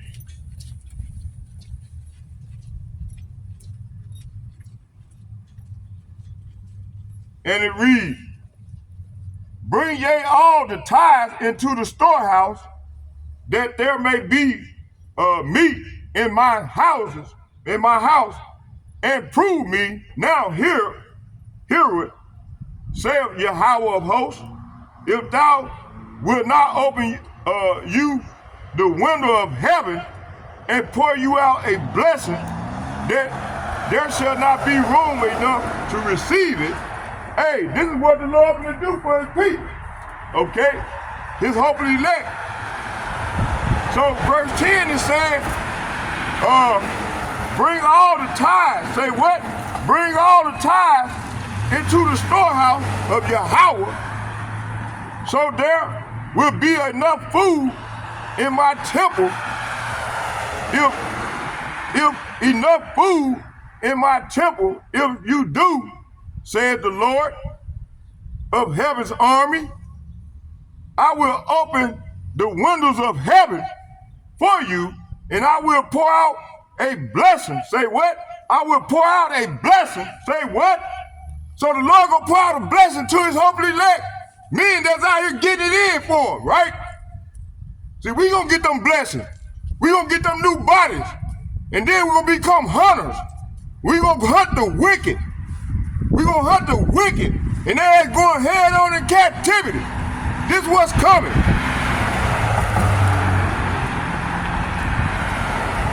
He said, bring. Say what? Bring. Say what? Bring all the tithes. Say what? Bring all the tithes into the storehouse, so there will be enough food in my temple. It said, if you do, said the Lord of heaven's army,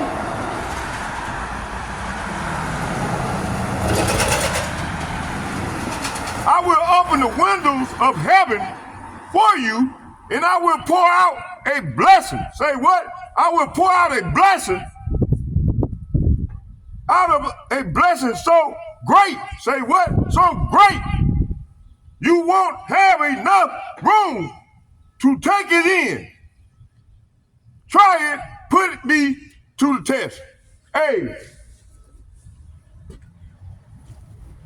Beautiful. So the Lord gonna pour out a blessing on his holy elect men and women and children that believe and are faithful to the best of their ability. That's gonna die for this thing of ours. That's out here putting it in for the Lord, just trying to wake his people up. The Lord said he gonna pour out him a blessing. He gonna pour out us a blessing that we ain't gonna have room to store it. Okay?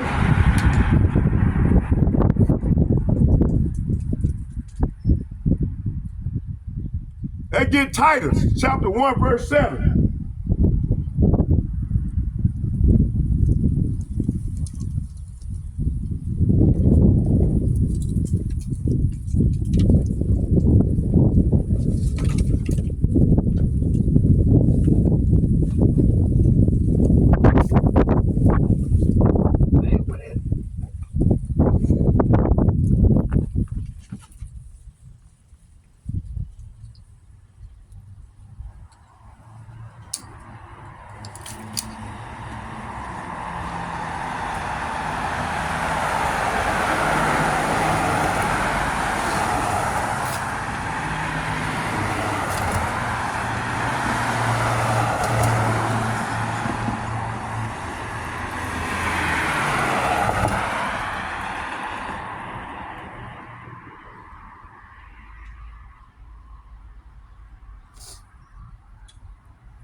Titus chapter 1 verse 7, and it reads, "For a bishop must be blameless as a steward of power of Yahweh Ba'ashem Yahushai, not self-willed, not soon angry, not given to wine," talking about these philosophies, "nor striker, not given to filthy lucre." See? But see, our people, man, a lot of them, they love this filthy lucre. So they're gonna die right along with the filthy lucre. They're gonna be burnt up.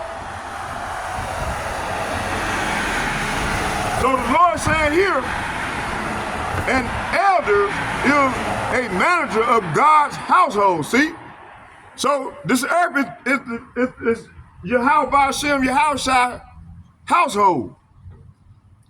So he must live a blameless life.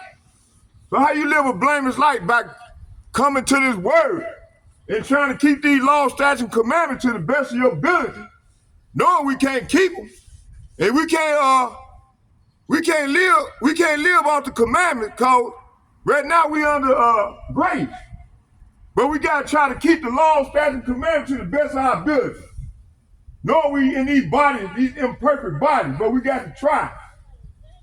Okay, that's how that thing works. And we got to treat one another with respect. The Negroes, the Latinos, the Native Americans with respect, because that's your fellow sister and brothers. Okay? The Lord don't give a damn about these other nations. They ain't going to fight. They have to be burnt up for what they did to us, destroying us. They ain't got to pay. This wasn't to go down. These elites, they the steward of the earth, and they destroying the earth and its people, so they ain't got to pay. You see? This is what this verse is talking about. It said the elders is a manager of Yahweh Ba'ashem Yahushai household, so he must live a blameless life. So how you live a blameless life? By consulting in this word. You see? And meditating in this word. And following the elders, apostles, and bishops. They're doing this work. You see? They're bringing forth this word in these latter days. He must not be arrogant, see? So, hey, we can't be arrogant like our enemies are. Our enemies are arrogant people, man. And they ain't gonna die for being arrogant. And 2/3 of our people that join unto the devil being arrogant right now, they ain't gonna die by the sword. Or quick-tempered, he must not be a heavy drinker, violent or dishonest with money, see? Okay. Verse 8, but a lover of hospitality, a lover of good men, sober, just, holy, and temperate. So this is saying, rather he must enjoy having guests in his home, and he must love what is good. He must live wisely and be just. He must live a devout and disciplined life. Verse 9, holding fast and faithful, say what? Holding fast the faithful word as he have been taught, that he may be able, be sound doctrine, both to exhort and to convince the gainsayer, okay? So this is saying right here, he must have a strong belief in the trustworthy message he was taught. Then he will be able to encourage others with wholesome teaching and show those who oppose it where they are wrong. See? Verse 10, for there are many unruly and vain talkers and deceivers, especially they of the circumcisions. Okay. So, like around there, that church around there, good lying ass people.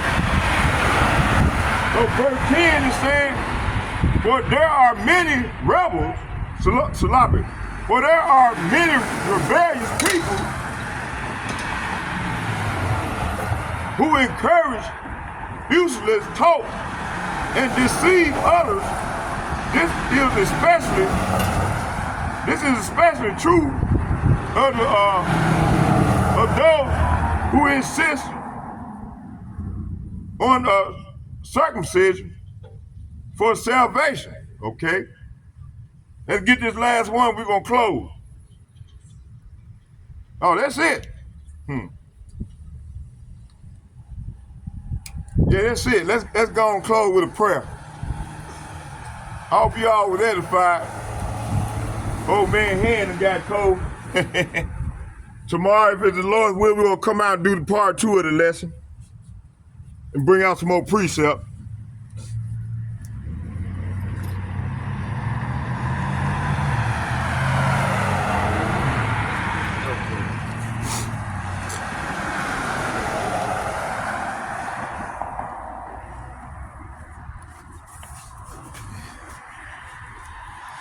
Shalom, my little brother. Okay, yeah, we done. Let's get a prayer into the power. To Yahweh Ba'Shem, Yahweh Shai. Oh, there you go. Yeah. Oh, damn, it's still going? Oh, yeah, we still good. All right. Okay.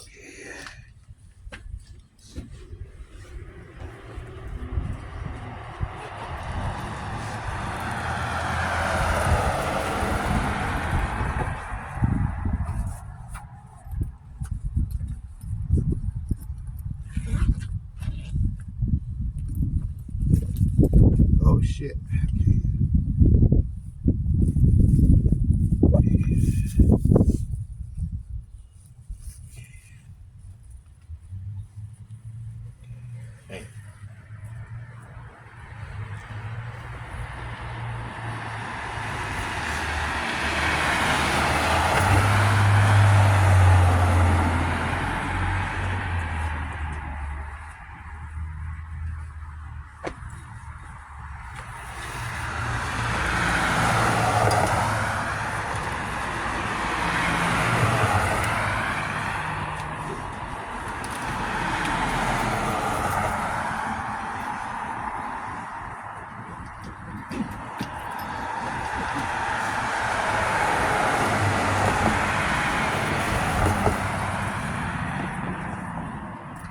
Barakatah Yahweh, Barakatah Yahweh Shai, Barakatah Yahweh, Barakatah Yahweh Shai. Call Allah Yahweh, Bahashem, Yahweh Shai, Bahashem, Rakak Kadash. Shalom. And second and foremost, I'd like to give double shouts and double honor to all the other apostles from GMS who rule well, the apostles, the elder apostles, Tahar and Gabar. I'd like to say shalom to you all. And I appreciate all y'all that taught me, man, over the years, and along with the elder bishop out of Connecticut, and Amawad Abad, shalom brother, and his fellow brothers out of elder apostle from South Carolina, Manataba. I'm learning, man. I'm getting it right. I'm gonna learn. And my man over there in London. Hey, by the way, man, text me your name, man, so I can start pronouncing your name right. And the rest of you elder brothers, man, I'd like to say shalom to you all. And my brother over there in California, the little brother, I think he out of KC. Shalom to you all. And it's all, and brother Malcolm, I ain't gonna forget about my brothers over there in Uriah and my man that be hitting me up every morning with, he bring out 3 to 4 lessons a day. And beautiful lesson, man. I'm gonna start get more into in tune and listen to the lesson. But by every time you give me. Yesterday you got me right on point with the lesson, and I just woke up, so I was able to get, I think, all three of them. So yeah, man, y'all, I love y'all, man. Y'all, and like I said, man, I couldn't do it without y'all, man. Oh yeah, the brother, man, I can't think of all y'all names ready, all that much, but man, shalom to all my brothers, my beloved brothers, man. I love y'all, man, and may Yahweh Hashem, Yahweh shall bless us all. Starting with the elder bishops and apostles and the like-minded men on down as myself. May Yahweh Hashem, Yahweh shall bless us as we go get further off into this thing. Shalom, shalom, shalom. I'm out.